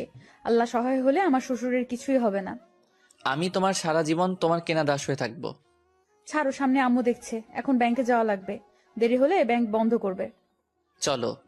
আমি আন্টি মানে হবু শাশুড়ি, কণা আর লিপি ব্যাংকের উদ্দেশ্যে রওনা দিলাম। মনটা আমার ছটফট করতেছে। আবার আম্মুর কাছে কল দিলাম। আম্মু, আব্বুর কি অবস্থা? এখন স্বাভাবিক হয়েছে। ওখানে আদনান থাকলে দাও তো। কথা বল। আদনান, আব্বু কি স্বাভাবিক? ভাইয়া, বড় আব্বু এখন স্বাভাবিক। আমি ঢাকায় যাওয়ার সব ব্যবস্থা করেছি, এখন রওনা দিব। সাবধানে নিয়ে আসিস। চিন্তা করতে হবে না, আমি ঢাকায় পৌঁছে কল দিব। ওকে, আমি টাকা ম্যানেজ করার চেষ্টা করতেছি। আমরা গাড়িতে উঠেই রওনা দিব, রাখি। ওকে। ফোন কেটে দিলাম, কারণ আমরা ব্যাংকে পৌঁছে গেছি। একসাথে 2 রিলেটিভ অ্যাকাউন্ট থেকে 18 লাখ টাকা তুলতে অনেক সমস্যা ঝামেলা তৈরি হলো। যখন আমার আব্বুর ইমার্জেন্সি অপারেশনের রিসিপ্ট দেখলাম তখন ক্যাশ দিল। টাকা নিয়ে অনেক সাবধানে কণার বাসায় আসলাম, কারণ দেশে অনেক চোর বাটপার আছে। টাকা গোপন জায়গায় রেখে দিলাম। আমার পরিবার আসতেছে, তাই আমার হবু শাশুড়ি বিরিয়ানি আর কলিজা ভুনা রান্না করতেছে। মনটা এখন হালকা লাগছে, খুশিতে কান্না করতে লাগলাম। তখনই কণা এসে হাত ধরে টেনে ওর রুমে নিয়ে গেল। এই হারামজাদা, কান্না করছো কেন? খুশিতে কান্না চলে আসছে। কান্না করো না প্লিজ। তুমি কান্না করলে আমারও চোখে পানি চলে আসে। আমার চোখের পানি ওর আঁচল দিয়ে মুছিয়ে দিয়ে, আমি তোমাকে পেয়ে ধন্য হয়ে গেছি। শর্তগুলো মনে রাখিও। যাই করো, আমার পরিবারকে ফেলে দিতে বলবা না। এসব না, কয়েকটা শর্ত বলে দেই। শুধু আমায় ভালোবাসতে হবে, আমায় কয়েকদিনের মধ্যে বিয়ে করতে হবে। সেখানে আমার ফ্যামিলি আর তোমার ফ্যামিলি একসাথে থাকবে। অন্য মেয়ের দিকে তাকালে চোখ তুলে ফেলবো। আর বাকি শর্তগুলো পরে বলবো। বলো রাজি কিনা? আমি তোমার সব শর্তে রাজি বলেই কণাকে জড়িয়ে ধরে বিছানায় ফেলে দিলাম। যখনই হবু শাশুড়ি ডাক দিল, কণা আমায় ধাক্কা দিয়ে বিছানায় বসলো। আমিও বসে ফোন টিপতে লাগলাম। শাশুড়ি এসে, তোমার আব্বু কতদূর আসলো? আর 2 ঘন্টার একটু বেশি লাগবে। তাহলে তোরা সবাই খেয়ে নে। ওকে। আমাকে অনেক খিদে লাগছে, তাই ফ্রেশ হয়ে পেট ভরে খেয়ে নিলাম। খাওয়া শেষে সোফায় বসে টিভি দেখতেছি। লিপির আব্বু টাকা নিয়ে আসলো, আমাকে চিন্তা করতে নিষেধ করলো এবং সাথে করে লিপিকে নিয়ে গেল। কণা টাকা রেখে আসলো আর আমার শাশুড়ি ঘুমাতে গেল। আর আব্বু আম্মু আসলে ডাক দিতে বলল। কণার কথা জিজ্ঞেস করলাম, কণা নাকি ঘুমিয়েছে। আমি সোফায় বসে আছি, তখনই কণা আসলো। তুমি ঘুমাওনি? না, তুমি এখানে তাই আসলাম। তুমি গিয়ে ঘুমাও। চুপ করো। বলেই আমার কোলে মাথা রেখে শুয়ে পড়লো। জানো, আমি কখনো ভাবিনি এমন হবে। আব্বু আম্মু আসলে ডাক দিবা আমায়। রাত 11টায় আমি কল পেয়ে গেট খুলে দিলাম। দেখি ওরা হাইসে করে এসেছে। হাইস কেন? ভাইয়া, অ্যাম্বুলেন্স ভালো না, তাই হাইস নিয়েছি। আচ্ছা, আব্বুকে ধরো, ভিতরে নিয়ে যাই। ওকে। তারপর আব্বুকে দোতলায় এনে গেস্ট রুমে শোয়ালাম। আব্বু সব দেখতে পারে কিন্তু কথা বলা আর হাঁটতে পারে না, আর এই কারণে ভিতরে কি জানি সমস্যা হয়েছে। আব্বুকে রুমে রেখে আসলাম, সাথে আম্মু আছে। আমার ছোট বোন আনহা গিয়ে কণাকে ডাক দিল। কণা আনহাকে চিনতে পেরে জড়িয়ে ধরে কান্না করতে লাগলো। আনহাও কান্না করতে লাগলো। যখন বুঝতে পারছে আম্মু আসছে, দৌড়ে আম্মুর কাছে গেল। মামুনি, ফারুক তোমার দেখা কেমন করে পেল? অনেক কাহিনী আম্মু। এখন বলো, আমাকে আগের মতো করে ছেলের বউ করবা না? তোমার আঙ্কেলের অবস্থা দেখছো কেমনে হয়? আম্মু, আমি অপারেশনের সব ব্যবস্থা করেছি। পরশুদিন সিঙ্গাপুরের উদ্দেশ্যে রওনা দিব। কাল সকালে টিকিট কনফার্ম করব। তুই আমার মা হয়ে গেলি মামুনি। আল্লাহ তোমাকে অনেকদিন বাঁচিয়ে রাখুক। কণাকে টেনে নিয়ে কপালে চুমু খেয়ে, এখন চলো, খেতে হবে। তবে আব্বুকে একটু খাইয়ে ওষুধ খাইয়ে দাও। ওকে গাড়িতে খাইয়েছি, ওষুধও খাইয়েছি, এখন খাওয়ালে সমস্যা হবে। ও এখন ঘুমাবে। চলো, খাবে তুমি। তারপর আম্মু, আনহা আর আদনান ফ্রেশ হয়ে এলো।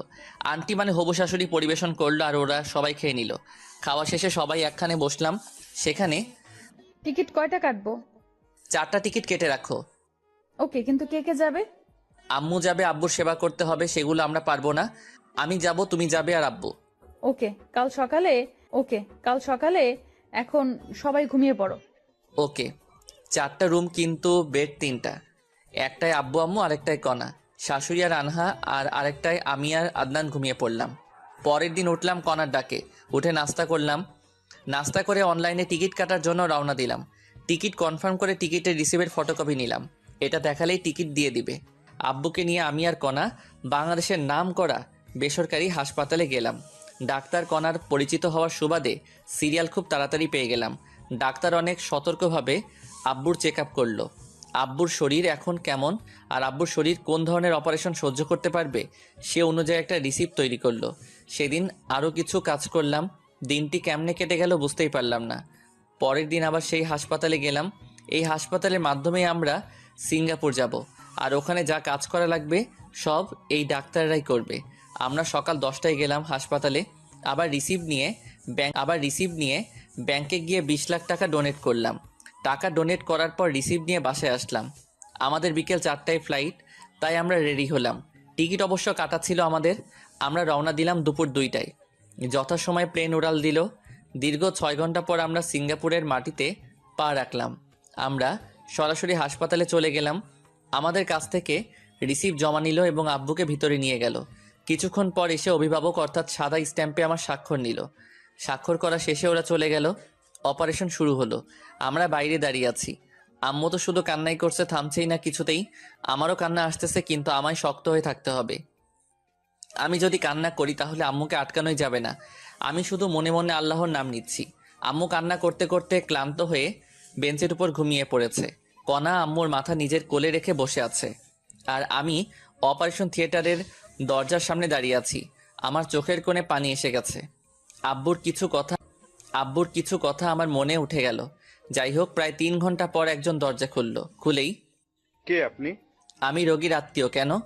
একটা ভালো খবর আছে। কি সেই খবর স্যার, বলেন একটু। অপারেশন সাকসেসফুল, রোগী সম্পূর্ণ বিপদমুক্ত ইনশাআল্লাহ। সত্যি আব্বুর কিছু হয়নি? এখন দেখা করতে পারবে না, রোগীর জ্ঞান ফিরতে সময় লাগবে, কমপক্ষে 48 ঘন্টা। আর রোগীকে ঘুমের ইঞ্জেকশন দেওয়া আছে, ডিস্টার্ব করবেন না রোগীকে। ভিতরে গিয়ে দেখি সিনিয়র ডাক্তার সহ আরো 5 জন দাঁড়িয়ে আলোচনা করতেছে। Okay sir. আর শোনো, তোমার আব্বু একটা হার্টে 10 দিনের মতো সময় নেবে, কিন্তু কণ্ঠস্বর ঠিক হয়েছে। জ্ঞান ফেরার 24 ঘন্টার ভেতরেই কথা বলতে পারবে ইনশাআল্লাহ। ও আচ্ছা স্যার। আমার চেম্বারে আসো, কিছু ঔষধ লিখে দিচ্ছি, 1 মাস খাওয়াতে হবে। ওকে চলেন। বিশেষ দ্রষ্টব্য, সব কথা ইংরেজি দিয়ে বলেছি আমরা। তারপর আমি ডাক্তারের কেবিনে গেলাম। ডাক্তার আমাকে কিছু নির্দেশনা দিলেন। সেগুলো হলো, আব্বুকে কখনো প্রেশার দেওয়া যাবে না, কোনো টেনশন করা যাবে না, সুস্থ হলে সব কাজ করতে পারবে, সেক্ষেত্রে কোনো সমস্যা হবে না। আর আব্বুর জ্ঞান ফিরবে 48 ঘন্টার মধ্যে। কয়েকদিন কথা বলতে পারবে না, আর কয়েকদিন হেঁটে নিয়ে বেড়াতে হবে, যেমন করে আমরা ছোট্ট বাচ্চাদের হাঁটা শিক্ষা দিই। আর কিছু ওষুধ লিখে দিলেন, যেগুলো কমপক্ষে 6 মাস সেবন করতে হবে। যাই হোক, আম্মু কান্না করতে করতে ক্লান্ত হয়ে ঘুমিয়ে পড়েছে। আব্বুর যে অপারেশন শেষ হয়েছে সে কথা আম্মু আর কণা এখনো জানতে পারিনি। তাই ডাক্তারের কাছ থেকে প্রেসক্রিপশন নিলাম। সেখান থেকে আম্মু আর কণা যেখানে বসে আছে সেখানে গেলাম। আম্মুকে ডেকে তুললাম, সাথে কণাও উঠল। আম্মু ঘুম ভাঙা মাত্র, বাবা তোর আব্বু কোথায়? ভিতরে আছে। অপারেশন তো শেষ হয়েছে তাই না? অপারেশন শেষ হয়েছে। তোর আব্বু কোথায় সেটা আগে বল। ভিতরে আছে, অপারেশন সাকসেসফুল হয়েছে। 48 ঘন্টা আব্বুকে ডিস্টার্ব করা যাবে না। সত্যি বাবা, আমি শুধু দেখেই চলে আসবো, আমাকে নিয়ে চল বাবা। আমিও যাব। চলো, কিন্তু শব্দ করলে আব্বুর মাথার সমস্যা হতে পারে। আচ্ছা। তারপর আমি কেবিনে ঢুকলাম, সাথে আম্মু এবং কণাও আছে। কণা ঢুকেই আব্বুর পালস চেক করলো, আর আম্মু ঢুকে আব্বুর শরীরে হাত রেখে দেখলো। তারপর, আম্মু এবার বাইরে চলো। আমি বাইরে যাবো না বাবা, তোরা বাইরে যা। সমস্যা হতে পারে আম্মু। বললাম কোনো সমস্যা হবে না, আমি কোনো শব্দ করব না।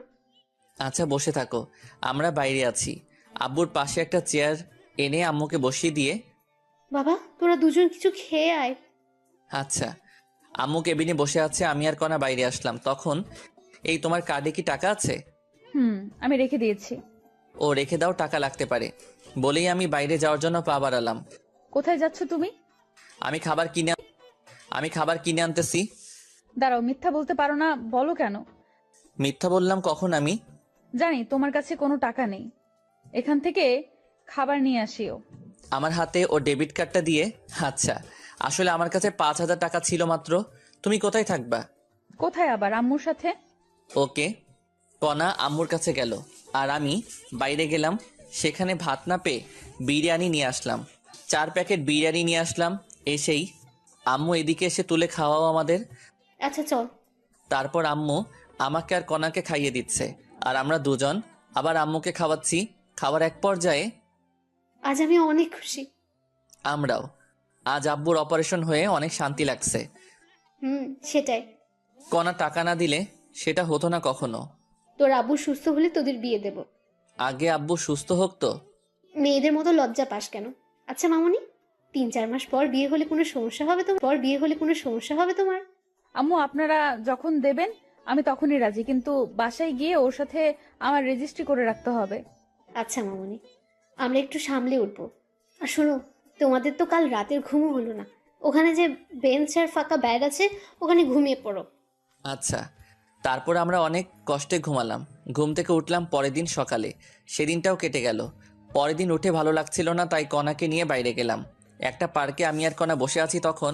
আচ্ছা বলো তো, তোমার শর্তগুলো পূরণ করতে হবে না? যখন তুমি আমার কথা শুনবা না তখন বলবো। আমাকে কাছে টেনে নিয়ে আমার কপালে আলতো করে একটা চুমু দিয়ে বলল, আচ্ছা। বলেই জড়িয়ে ধরলাম। তখনই কণা একটা আইসক্রিমের ভাসমান দোকান দেখে আইসক্রিমের বায়না ধরলো। মহারানী আইসক্রিম খাবে। আমি আইসক্রিম এনে দিলাম। আইসক্রিম আমার একেবারে অপছন্দ। আমাকেও খেতে বলল, কিন্তু আমি খেলাম না। কণা আইসক্রিম খাচ্ছে ছোট বাচ্চাদের মতো করে। খাওয়া শেষে ঠোঁটের চারপাশে আইসক্রিম লেগে আছে।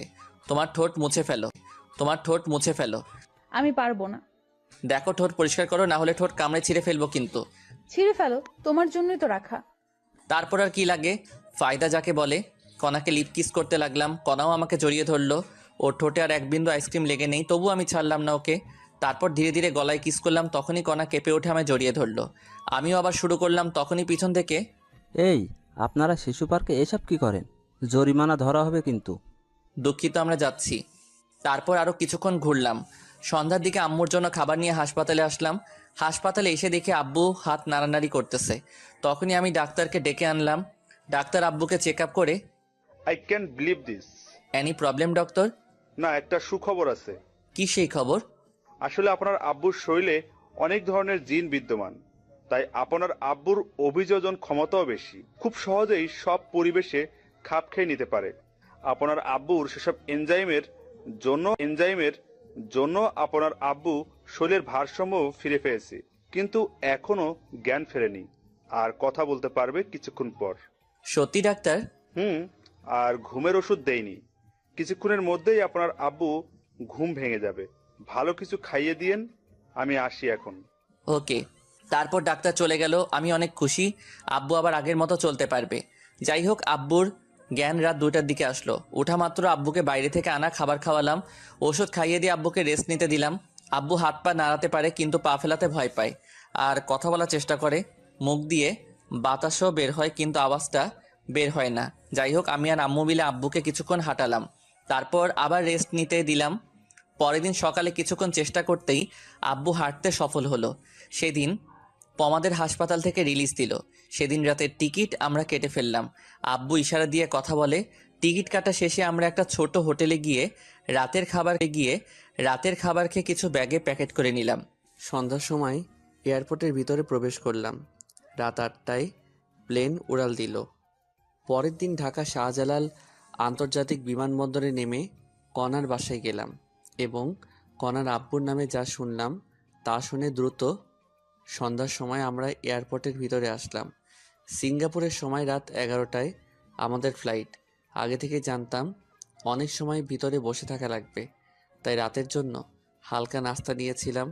রাত 9টার দিকে নাস্তা করলাম সবাই মিলে। আমরা এয়ারপোর্টের ভিতরের সোফায় বসে আছি। তখনই ভাবলাম আব্বুকে একটু ধরে ধরে হাঁটিয়ে নেই। সে অনুযায়ী কাজও করলাম। প্রায় আধা ঘন্টা হাঁটালাম। আল্লাহর অশেষ রহমতে আব্বু ভালোভাবেই হাঁটতে পারছে। কিছুক্ষণ পর সকল যাত্রীকে প্লেনে উপস্থিত হতে বলা হলো। আমরাও প্লেনের ভিতরে গেলাম। আমাদের 4 জনের সিট একসাথেই পড়েছে। আমাদের সিট বেল্ট বেঁধে দিল বিমানবালারা। রাত 11টায় প্লেন উড়াল দিল। আমরাও ঘুমিয়ে পড়লাম। আমার পাশে কণা, তারপর আম্মু, তারপর আব্বুর সিট পড়েছে। আমাদের প্রত্যেককে একটা করে কম্বল দেওয়া হলো। কণা ওর জন্য দেওস কম্বলটি রেখে দিল। কম্বল রেখে দিলা কেন? আমাদের একটা কম্বলই যথেষ্ট। কেমন করে একটা দিয়ে হবে, যে ছোট একটা কম্বল? এতেই হবে। আমি তোমায় জড়িয়ে ধরে ঘুমাবো, তোমার কাঁধে মাথা রাখবো। খালি ফাইজলামো। ঠিক আছে, আমার কাঁধে মাথা দিয়ে ঘুমাও। বলেই আমার গালে একটা চুমু দিল। লক্ষ্মী মেয়ে। আমি আব্বু আম্মুর দিকে দেখলাম, ঘুমিয়ে পড়েছে। আব্বু আম্মুর শরীরের কম্বল ভালো করে গায়ে দিয়ে দিলাম যাতে ঠান্ডা না লাগে। তারপর সিটে বসলাম। তখন কণা আমাকে কাঁধে মাথা রেখে ঘুমিয়ে পড়ল। আমাকে দেয় কম্বলটি। আমাদের দুজনের শরীর দেওয়ার চেষ্টা করলাম, কিন্তু ছোট হওয়ায় পারলাম না। আর তখন আমি বিমানবালার কাছ থেকে আরেকটা কম্বল নিয়ে কণাকে ভালো করে ঢেকে দিলাম। একে অপরের সাথে জড়াজড়ি করে ঘুমিয়ে পড়লাম। ঘুম ভাঙল বিমানের একটা সিগন্যালে। প্লেন এখন ল্যান্ড করবে, তাই সবাইকে জাগ্রত করার জন্য এক ধরনের সাউন্ড সিস্টেম ব্যবহার করে আমরা সিগন্যালের আওয়াজে জাগ্রত হয়ে গেলাম। প্রায় 30 মিনিট লাগলো প্লেন শাহজালাল আন্তর্জাতিক বিমানবন্দরে ল্যান্ড করতে। ল্যান্ড করার পর আব্বুকে ধরলাম এবং নিচে নামতে সাহায্য করলাম। নিচে নামার পর থেকে আব্বু নিজে নিজেই আমাদের সাথে হাঁটতে শুরু করলো। ল্যান্ড করার পর আমরা প্লেন থেকে নেমে রিসিভ রুমে আসলাম। রিসিভ রুম থেকে ব্যাগ রিসিভ করে এয়ারপোর্টের বাইরে আসলাম। আমার ছোট বোন আনহা আর চাচাতো ভাই আদনানকে আসতে বলা হয়েছিল। আমরা এয়ারপোর্টের বাইরে এসে দেখলাম ওরা দাঁড়িয়ে আছে। আনহা আব্বুকে দেখে দৌড়ে এসে কান্না শুরু করে দিল। আব্বুও নীরবে চোখের পানি ফেলতে লাগলো। আমি সান্ত্বনা দিয়ে একটা ট্যাক্সি নিয়ে ওখানে 4টা অ্যাসিড বোমা ফিট করে নেয়। এরপর আকাশ ওদের সবাই নিয়ে বেরিয়ে আসে। তার সাথে ওখানে একটা মাইকও রেখে আসে। বাইরে এসে সবাইকে অ্যালার্ট থাকতে বলে। স্যার, আমরা তো বোমা লাগিয়েছি, তাহলে অ্যালার্ট কেমন রাখবো? একটু পরেই দেখবে মূলত এখানে কি হচ্ছে, তাই তাড়াতাড়ি করে নিজেদের পজিশন নিয়ে নাও। ওরা নিজেদের পজিশন নিয়ে নেয়। অন্যদিকে আকাশ একটা মাইক নেয়, যা সরাসরি ভিতরে কানেক্ট করা। আমি তোমাদের 2 মিনিটের সময় দিচ্ছি। যদি তোমরা এর ভিতরে উপরে উঠে না আসো তাহলে বুঝতে পারবে আমি কি করি। তোমাদের সিম্পল হিসেবে তোমরা দেয়ালে তাকিয়ে দেখতে থাকো। ওখানে তোমরা কিছু দেখতে পারবে। ওখানে আছে অ্যাসিড বোমা। এটা যদি একবার ফাটে তাহলে তোমার শরীর গলে গলে নিচে পড়বে। তাই এই রকম ভয়াবহ মৃত্যু যদি না চাও তোমরা তাহলে বেরিয়ে আসো। আকাশ কথা বলে অপেক্ষা করতে থাকেন। এভাবে সবাই একে এসে বের হতে থাকে। অন্যদিকে অফিসারগুলো তো অনেক অবাক হয়।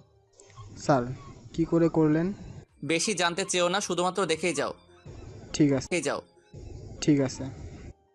এরপর একে একে 20 জন লোক বেরিয়ে এলো। ওদের কাছে কোনো অস্ত্র ছিল না, তবু লুকিয়ে কোনো অস্ত্র এনেছে কিনা তাও ওরা জানে না। সবাই বের হওয়ার পর তোমাদের এখানকার পরিস্থিতি কি, মানে এখানকার রহস্য কি? আমরা কিছু জানি না। তাছাড়া আমাদের যা কিছু বলা হয় তাই আমরা করি। ভিতরে একটা অটো সেন্সর আছে, যেটা মানুষের অস্তিত্ব পাওয়া মাত্রই অ্যাক্টিভ হয়ে যায়। আমি যখন ওখানে বোমা দিয়ে দরজাগুলো ভাঙি তখন তো তোমরা ভিতরে ছিলে, তাই না? হ্যাঁ, আমরা ভিতরে ছিলাম। তাহলে তোমাদের থেকে কোনো সাদা শব্দ কেন পাইনি? আমাদের আগেই সবটা বুঝতে পেরেছি, তাই কোনো কিছু করিনি। প্লিজ আমাদের ছেড়ে দিন, আমরা আর কোনো কিছু করব না। ছেড়ে দিব একটা শর্তে। কি শর্ত?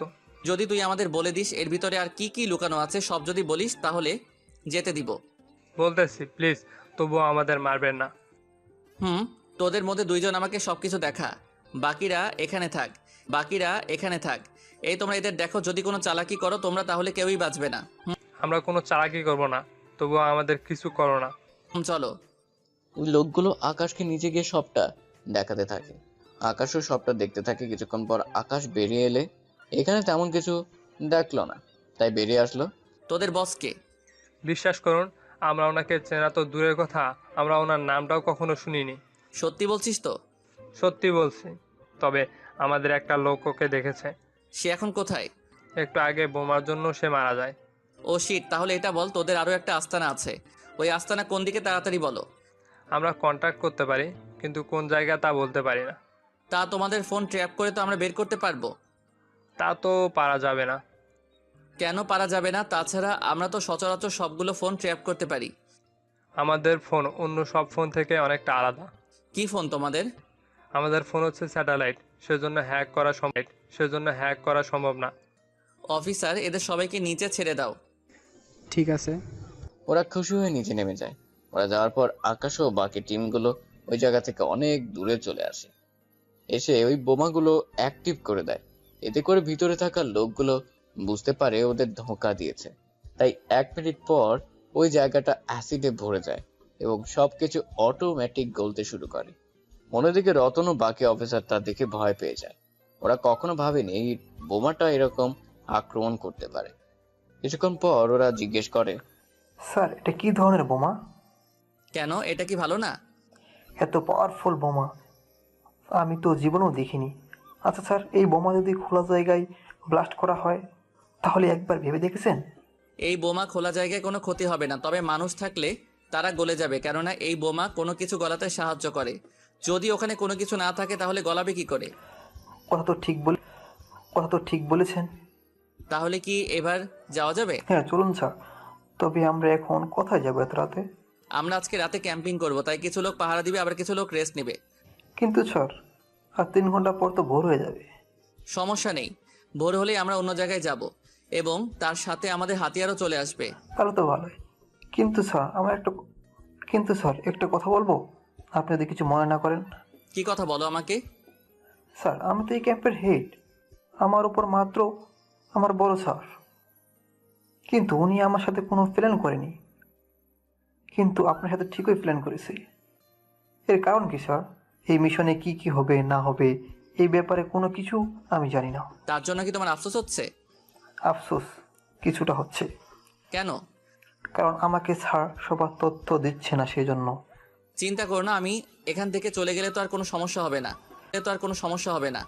স্যার আমরা মিশনে কি সকালে করব না রাতে? আমরা মিশন করব রাতে। সকালে আমাদের কাছে খাবার চলে আসবে, তোমরা খাবার খেয়ে রেস্ট নিবে। দুপুরে আমরা এখানে থাকবো, এখানে খাবার খেয়ে আমরা বের হব। আচ্ছা, এই মিশন তো আমরা দিনও করতে পারতাম। দিনের বেলায় এই ক্যামেরা কাজ করে না, তাই আমরা দিনের বেলায় মিশন শুরু করতে পারবো না। কিন্তু স্যার ক্যামেরা ছাড়াও তো আমরা মিশন করতে পারবো। তা পারবো, কিন্তু এতে রিস্ক 100% থেকে যাবে। তোমাদের সকালেরও দুপুরে খাবার দেওয়া হবে। এই খাবার খেয়ে তোমাদের আজকের দিন এবং রাত কাটাতে হবে, কেননা আমরা মিশন শেষ করে আবারও আমানতের ক্যাম্পে রওনা দিব। ওখান থেকে আমি 2-3 দিন থেকে তারপর আমি আমার দেশে ফিরে যাব। ও বুঝলাম। এইদিকে ওরা পালাক্রমে জাগতে থাকে। সকালে ওদের জন্য খাবার আনা হয়, ওরা নিজেদের প্রয়োজনীয় খাবার খেয়ে নেয়, বাকি খাবার ওরা রেখে দেয়। এরপর আকাশ ওদের সবটা বলতে থাকে। খাবার খাওয়া শেষ করে আকাশ ওদের প্ল্যান বুঝতে পারে। ওরা সবকিছু বুঝতে থাকে। ওরা রেস্ট নিতে থাকে। দুপুরে খাওয়া শেষ করে ওরা হেলিকপ্টারে করে রওনা দেয় পরবর্তী মিশনের দিকে। ওরা আবার ওখানে যেতে থাকে। ওই দিকটার সামনের দিকে আকাশ কিছু একটা দেখতে পায়, কেননা ওখানে একটা লেজার গান দেখতে পায়। দূর থেকে কেউ মেশিন দিয়ে লেজার মারতে থাকে। এতে করে বিমানে কিছুটা ক্ষতি হয়। আকাশ বিমান নিচে নামিয়ে নেয়, সাথে বাকি অফিসারও নেমে যায়। এটা কি হলো? ওরা কিভাবে আমাদের খবর জানতে পারলো? এটা ওরাই লিক করেছে। আমরা ওদের সাথে কন্ট্যাক্ট করার মতো বাকি সবগুলো প্রস্তাব শেষ করে দিয়েছি, কিন্তু স্যাটেলাইটের তো তা সম্ভব না। তোমরা এখন অপেক্ষা করো। একটু অন্ধকার হলে আমরা মিশন শুরু করবো ভাবছি, কিন্তু এখন সে পর্যন্ত অপেক্ষা করতে পারবো না। আমরা এখনই মিশন শুরু করব, তোমরা প্রস্তুত থাকো, সাবধানে তোমরা এগোতে থাকবে। ঠিক আছে। ওরা আস্তে আস্তে সামনে এগোতে থাকে। কিছুক্ষণ পর অন্ধকার হয়ে আসে। ওরা সব দিকে যেতে থাকে। কিছুক্ষণ পর ওরা গন্তব্যস্থানে চলে আসে। ওখানে আসার পর গত মিশনে যেভাবে তোমরা পজিশন নিয়েছো, এই মিশনেও ঠিক সেভাবে পজিশন নাও। ঠিক আছে স্যার। কিছু অফিসার ওদের পজিশন দিয়ে নেয়। এরপর আকাশ ভেতরে যেতে থাকে। সামনে যাকেই পাচ্ছে তাকেই গুলি করতেছে। এভাবে প্রায় অনেক লোককে মেরে ফেলে।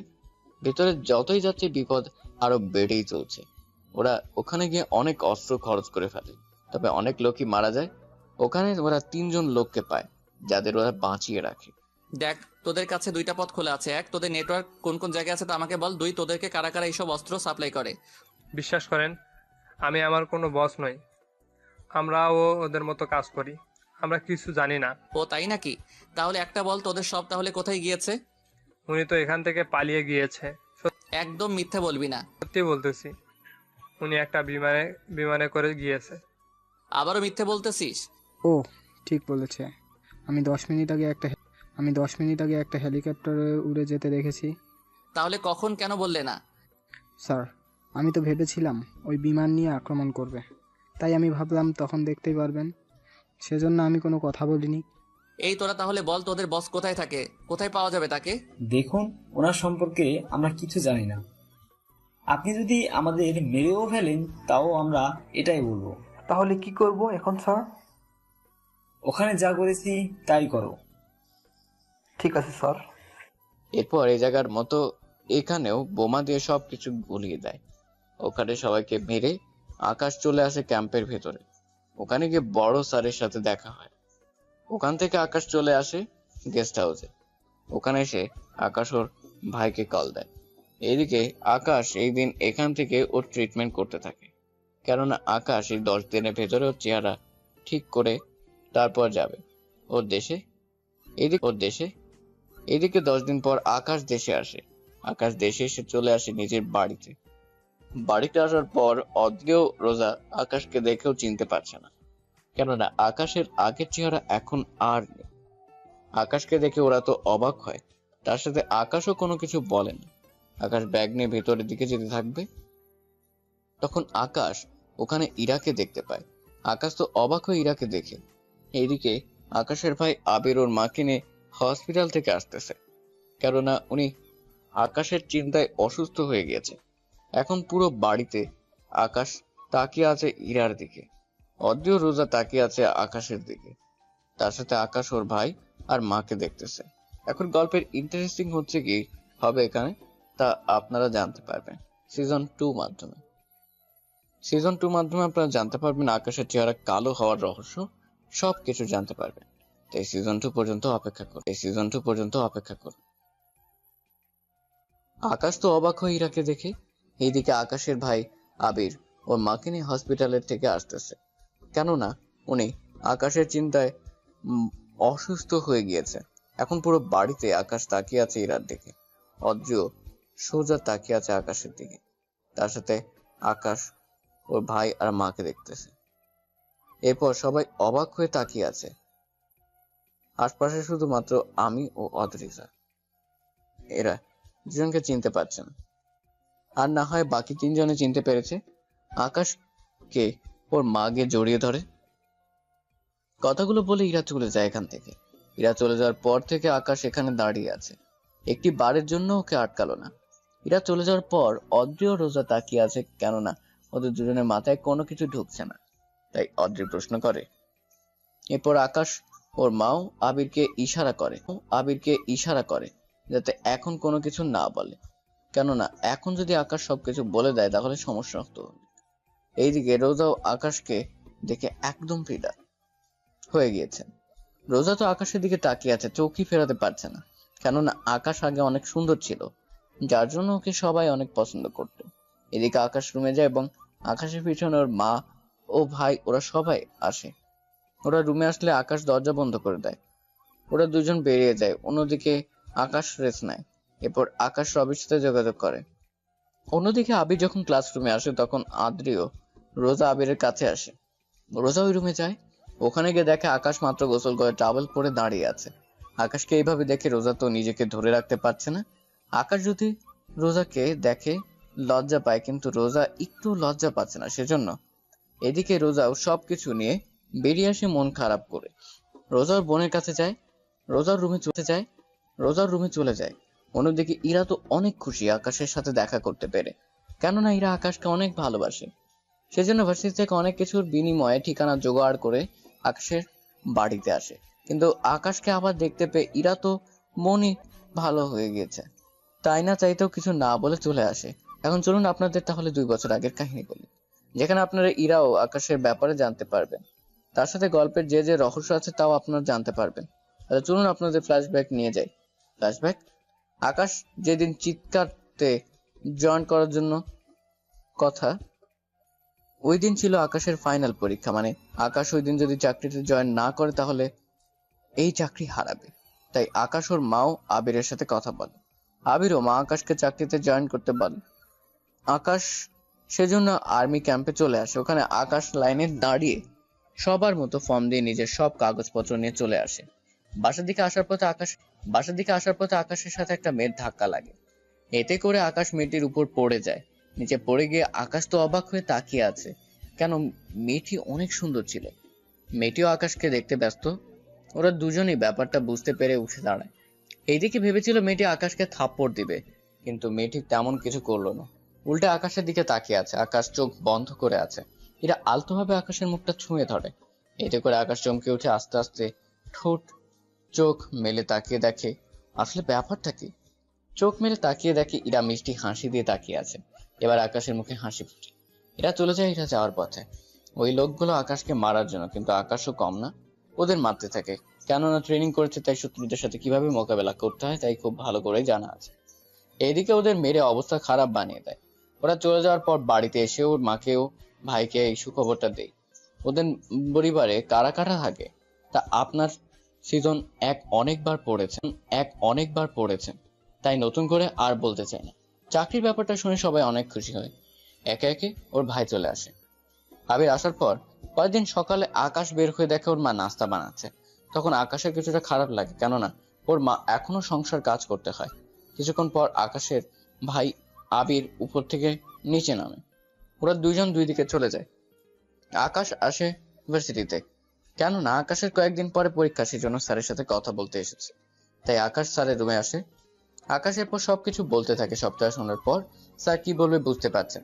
তাই উনি একটা সলিউশন দেয়। তাই আকাশ সবটা শুনে চলে আসে ভার্সিটি থেকে। ওখান থেকে বের হওয়ার সময় আকাশ ইরাকে দেখতে পায়, তাই মুখ লুকিয়ে বের করতে গেলে ইরা বুঝতে পারে। ইরা সবটা বুঝলেও কে হতে পারে তাই ইরা বুঝতে পারছে না, সেজন্য ডাক দেয়। অনেক ভয় পর আকাশ মুখ থেকে হাতটা সরায়। এতে করে ইরা অবাক হয়, তাই আবারও জিজ্ঞেস করে। আকাশ ইরার ভয় এখান থেকে পালিয়ে আসে।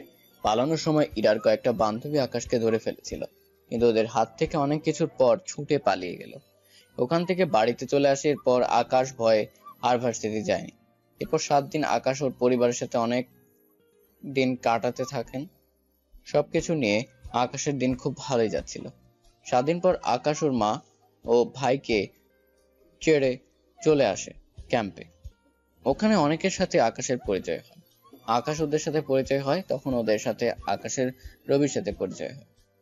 ওরা দুজন বড় স্যারের কাছে যায়। ওরা ওখানে সবটা ঠিক করতে পারে। এরপর থেকে চলতে থাকে ওদের এখানে বন্ধুত্ব। কিছুদিন পর বড় স্যার একটা মিশনে যাওয়ার জন্য সবার সাথে কথা বলার জন্য আসে। এদিকে আকাশ সহ বাকি অফিসার ওরা নিজেদের প্রশিক্ষণ দিতে থাকে। 2 দিন পর ওরা সবকিছু নিয়ে বেরিয়ে পড়ে মিশনে যাওয়ার জন্য। মিশনে যাওয়ার পর আকাশ জানতে পারে এই জায়গার যদি ওরা নামে তাহলে কেউই বাঁচতে পারবে না, কেননা এই জঙ্গলের প্রতিটা গাছে আড়ালে লুকিয়ে আছে শত্রু। তার সাথে নিচে মাটিতে পা লুকানো আছে ল্যান্ডমাইন, যেটার উপর দিয়ে পা দিলেই সব শেষ হয়ে যাবে। অন্যদিকে আকাশ ব্যাপারটা বুঝতে পারে শুধুমাত্র একটা ক্যামেরার সাহায্যে, যে ক্যামেরা আমি সিজন 1 এর মধ্যে 9 নং পর্বের মধ্যে এই ক্যামেরার গুণাগুণ আমি একবার আলোচনা করেছি। তাই ক্যামেরা সম্পর্কে জানতে হলে 9 নং পর্বটা পড়ে নেবেন। সবটা দেখার পর কিছুক্ষণ পর আকাশ ও রবি ওদের সাথে বাকি অফিসার গুলো তাড়াতাড়ি করে বিদ্যুতের তার নিয়ে যেতে থাকে। ওরা 10 মিনিট পর ওই জায়গায় গিয়ে থামে। ওখানে ওরা চুপি চুপি ভিতরে যেতে থাকে। ভিতরে ওরা অনেক লোককে দেখতে পায়, তবে একটা সমস্যা হচ্ছে ওখানে অনেক লোক অবস্থিত। তাই ওরা একটা প্ল্যান করে। এরপর আকাশ কৌশলে ওদের খাবারে অনেকগুলো ওষুধ মিশিয়ে দিয়েছে। কিছুক্ষণ পর ওরা খাবার খেয়ে সবাই এই সময়ের পর ওই ঘেরাও মধ্যে যারা ছিল ওরা সবাই ঘুমিয়ে পড়ে। এই ফাঁকে আকাশ ওদের কাছে যায়। 15 মিনিট পর হেলিকপ্টার আসতে থাকে। হেলিকপ্টার আসার পর আকাশ যেভাবে করেছে সবকিছু সে মোতাবেক নিয়ে যাওয়া হয়েছে। কিছুক্ষণ পর ওরা সবকিছু নিয়ে রওনা দেয়। রাতের মধ্যে ওদের সবাইকে জেলে ঢুকিয়ে দেওয়া হয়, আর যাদের ধরে নিয়ে গেছিল তাদের মধ্যে একজন ছিল সেনাবাহিনীর মেজর। মূলত এই মিশনটা হচ্ছে ওনাকে ওখান থেকে উদ্ধার করার জন্য। ওনাকে রেখে বাকি সব লোকদের পুলিশ স্টেশনে নিয়ে যাওয়া হয়। ওখানে পুলিশের সাথে আকাশ কথা বলে। এইদিকে ওদের সব ঝামেলা শেষ করে চলে আসে ক্যাম্পের মধ্যে। ওখানে মেজর স্যার আকাশের প্রশংসায় পঞ্চমুখ। পরের দিন আকাশ সবকিছু নিয়ে চলে আসে বাড়িতে আসার পর ওর মায়ের সাথে দেখা করে। তখন ওর ভাই আবিরও ছিল। ওরা দুজনে মেয়ে দেখতে থাকে। পরের দিন আবিরও আকাশ যায় মেয়ে দেখতে। ওখানে ওরা দুজন বসে আছে, তার সাথে আবির ও আকাশ কথা বলতেছে। আকাশ ও আবির বসে আছে। 5 মিনিট ওরা 2 বোন আসে একসাথে। আবির তাকিয়ে দেখছে, অন্যদিকে আকাশ পাশের মেয়েটিকে দেখে। আকাশ পাশের মেয়েটিকে দেখে ওইখান থেকে দৌড়ে বাহিরে চলে আসে। আকাশের দৌড়াতে দেখে আবিরও ওখান থেকে পালিয়ে চলে আসে। ওদের দৌড়াতে দেখে ওই মেয়েটি তো রাগে জ্বলে উঠে। বাড়ি সবাই বলাবলি করতেছে কেন এসব কিছু হলো, কি কারণে ওরা চলে গিয়েছে, এই নিয়ে ওরা আলোচনা করতে থাকে। এইদিকে ওরা প্রায় এই 2 দিনে 10টার উপরে মেয়ে দেখে, কিন্তু কোনো মেয়েকেই ওদের পছন্দ হলো না। পরের দিন সকালে এইদিকে আকাশ চলে আসে, অন্যদিকে আবির বাড়িতে চলে যায়। বাড়িতে আসার পর আবির কয়েকদিন পর একটা বাড়িতে আসে। ওখানে আবিরও ওর মায়ের মেয়ে পছন্দ হয়, তাই ওনারা বিয়ের কথা ফাঁকা করে। আকাশকে জানায়, আকাশ জানিয়ে দেয় ও আসতে পারবে না। কল কেটে চলে আসে বড় স্যারের কাছে। ওনার কাছে আসতেই এইদিকে আকাশ ওর টিমদের ট্রেনিং করাতে ব্যস্ত। অন্যদিকে আবির ওর বিয়ের কাজ প্রায় করা শেষ হয়েছে। কিছুক্ষণ পরে ডেভেল 3 দিন পর আকাশ ওর টিমদের নিয়ে মিশনে যায়। অন্যদিকে আবির বিয়ে করার জন্য অদ্রিদের বাসায় আসে। ওখানে ওদের বিয়ে হয়ে যায়। অন্যদিকে অদ্রিও আবির একই রুমে বসে আছে। তখন অদ্রি বলে আকাশ ওর ভাইয়ের সাথে লাস্ট কথা বলে কল কেটে দেয়। এদিকে আবির সংসার জীবনে পা দেয়। অন্যদিকে আকাশ ওই দেশে মিশন কিভাবে করবে না করবে তা নিয়ে আলোচনা করতে থাকে। বাংলাদেশে আবির উঠে যাওয়ার পরই রোজাও ওখানে চলে আসে। এদিকে ওদের পরিবার খুব সুখী আছে। এইদিকে আকাশ ও টিমদের রেডি করে। কিছুক্ষণ পর 50 জন ওখানে নাম লিখে। এই 50 জন লোককে নিয়ে আকাশ বেরিয়ে যায় মিশনের উদ্দেশ্যে। ওদের মিশন হবে এই আইল্যান্ডের ভিতরে। এই আইল্যান্ড মোট 5 কিলোমিটার জুড়ে বিস্তৃত। ওরা খুব সাবধানের সাথে এগোতে থাকে। ওরা যতই যাচ্ছে ততই বিপদ ওদেরকে দাওয়া করে বেড়াচ্ছে, কেননা ডেভিল ওর রুমে বসে পড়ে আইল্যান্ডটা নিয়ন্ত্রণ করছে। কিছুক্ষণ পর ওরা লোক পাঠিয়ে দেয়, এতে করে কিছুক্ষণ পর গাড়ির শব্দ শোনা যাচ্ছে। আকাশের কথায় সবাই একে একে গাছে উঠতে থাকে। ওরা গাছের ওখানে লুকিয়ে থাকে। ডেভিলের লোকগুলো গাছের কাছে এসে কাউকে খুঁজে পাচ্ছে না, তাই ওরা ভালো করে আরো খুঁজতে থাকে। ঠিক তখনই আকাশ দূর থেকে একটা কেমিক্যালের বোতল ছুঁড়ে মারে ওদের দিকে। এতে করে ভিতরে থাকা সব কেমিক্যাল বের করতে থাকে। এতে করে ওই জায়গায় পুরো ধোঁয়ার জন্য অন্ধকার হয়ে যায়। কথাগুলো বলতে বলতে ওরা সবাই ওখানে জ্ঞান হারায়। ওরা জ্ঞান হারানোর পর ওরা তাড়াতাড়ি করে গাছ থেকে নেমে যায়। ওমা চারদিকে তাকিয়ে কাউকে দেখতে পায় না, সেজন্য ওদের সবাইকে গুলি করে মেরে ফেলে। ওদের মারার পর ওই জায়গাটা একটু ক্লিন করে ফেলে। কিছুক্ষণ পর ডেভিলের তাড়াতাড়ি দেখো আরো লোক পাঠাও। কিছুক্ষণ পর ওখানে আরো লোক পাঠানো হয়, একে একে ওখানে লোক পাঠাচ্ছে। এভাবে কিছুক্ষণ পর ওদের প্রায় 100 লোক মারা যায়। ওরা মারা যাওয়ার পর ডেভিলের কিছু স্পেশাল লোকদের ওদের মারার জন্য পাঠায়। ওরা পুরো আইল্যান্ডে মেশিন গান নিয়ে পুরো জঙ্গলে গুলি করতে থাকে। এতে করে পুরো জঙ্গলে আগুন ধরে যায়। আকাশ ও টিম কাজ করতে থাকে। ওরা একে একে সবাইকে মারতে থাকে। এতে করে ওদের কিছু লোক মারা যায়। আকাশের দলে আর 30 জন লোক আছে, কেননা এবার যারা অ্যাটাক করেছিল ওরা অনেক শক্তিশালী, সাথে অনেক অত্যাধুনিক অস্ত্র দ্বারা ওরা হামলা করেছিল। ওরা সামনে যতই যাচ্ছে ততই ওদের কাছে বিপদ এগিয়ে আসছে। এদিকে সামনে যেতে যেতে আকাশের কাছে আর মাত্র 5 জন অফিসার আছে। ওরা মিসাইলের প্রায় কাছে চলে এসেছে। এতটুকু আস্তে আস্তে আকাশের শরীরের কিছুটা দুর্বল হয়ে যায়। এদিকে ডেভিল বুঝতে পারে সে আর বাঁচবে না। তাই ডেভিলের লোকের সাথে কথা বলে ওখান থেকে একটা হেলিকপ্টার উঠে চলে যেতে থাকে। হেলিকপ্টার ওঠার আগে মিসাইল ছেড়ে দেয়। মিসাইল যেতে থাকে। আকাশ ওই মিসাইলের সব কিছু জানে, তাই বাকি অফিসারদের ধাক্কা মেরে পানিতে ফেলে দেয় এবং সামনে থাকা একটা রকেট ওই মিসাইলের দিকে ছুঁড়ে মারে।